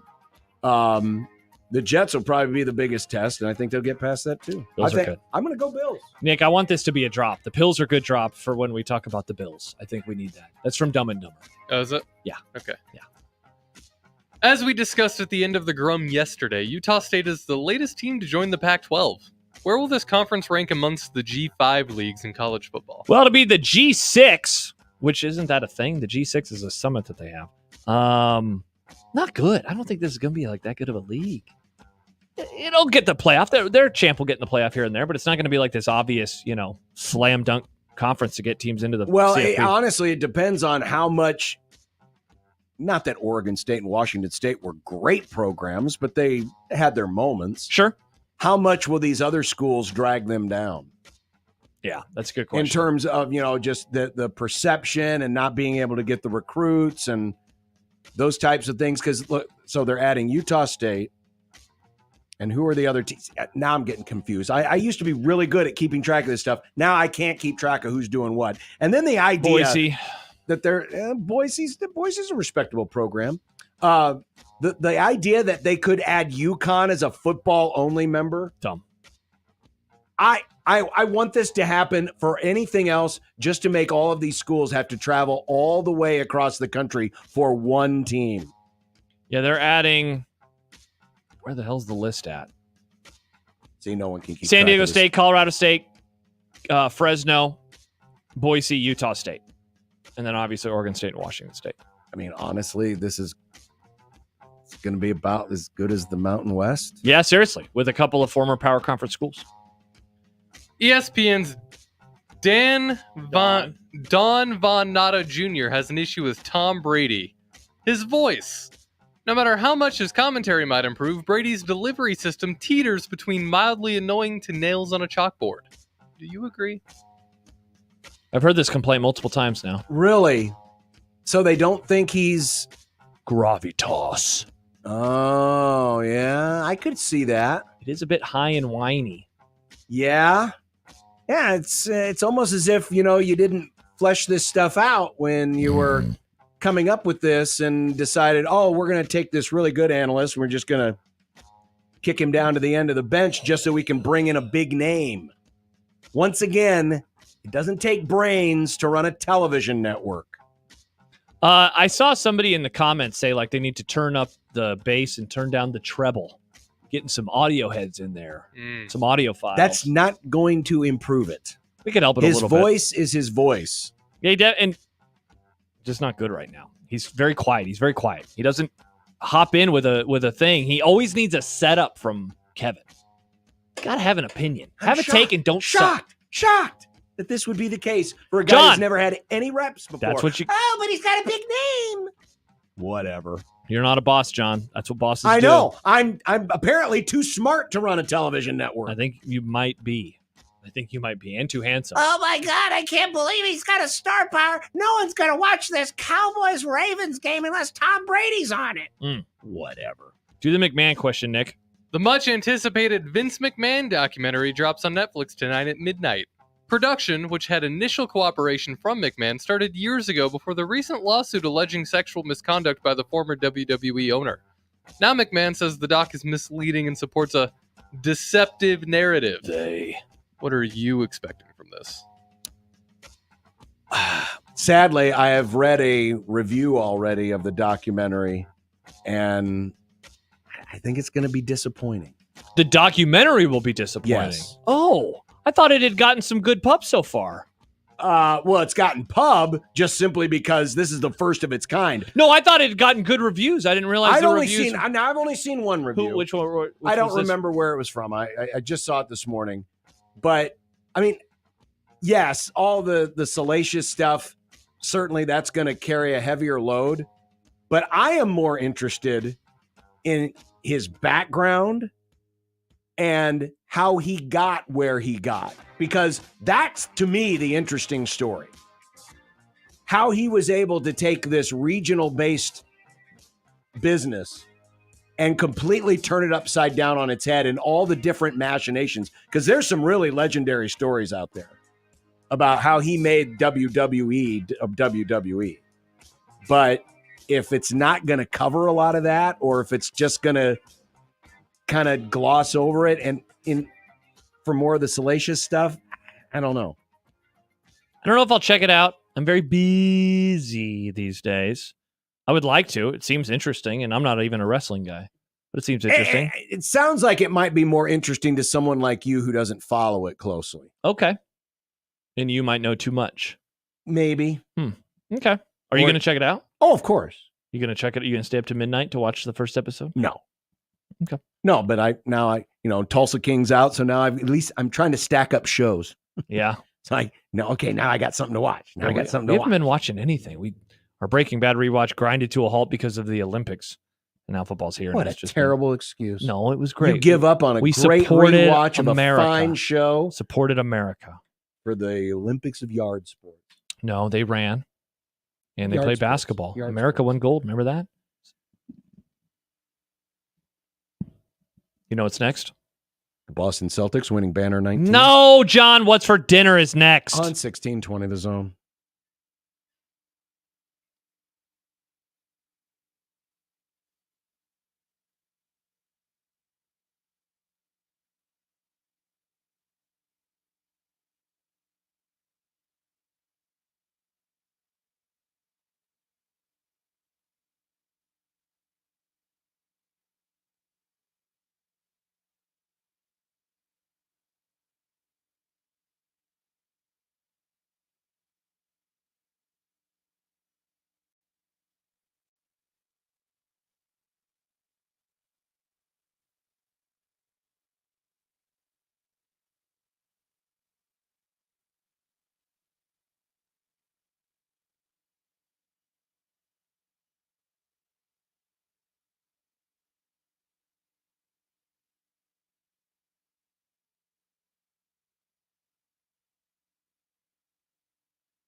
When you knock us down, we're going to get up. And on the way up, we're going to bite a kneecap off. Crust is good on your pizza, not your ass. I will eat your ass first. He's tough as a Woolworth steak. And then it's going to take 2 more shots to knock us down.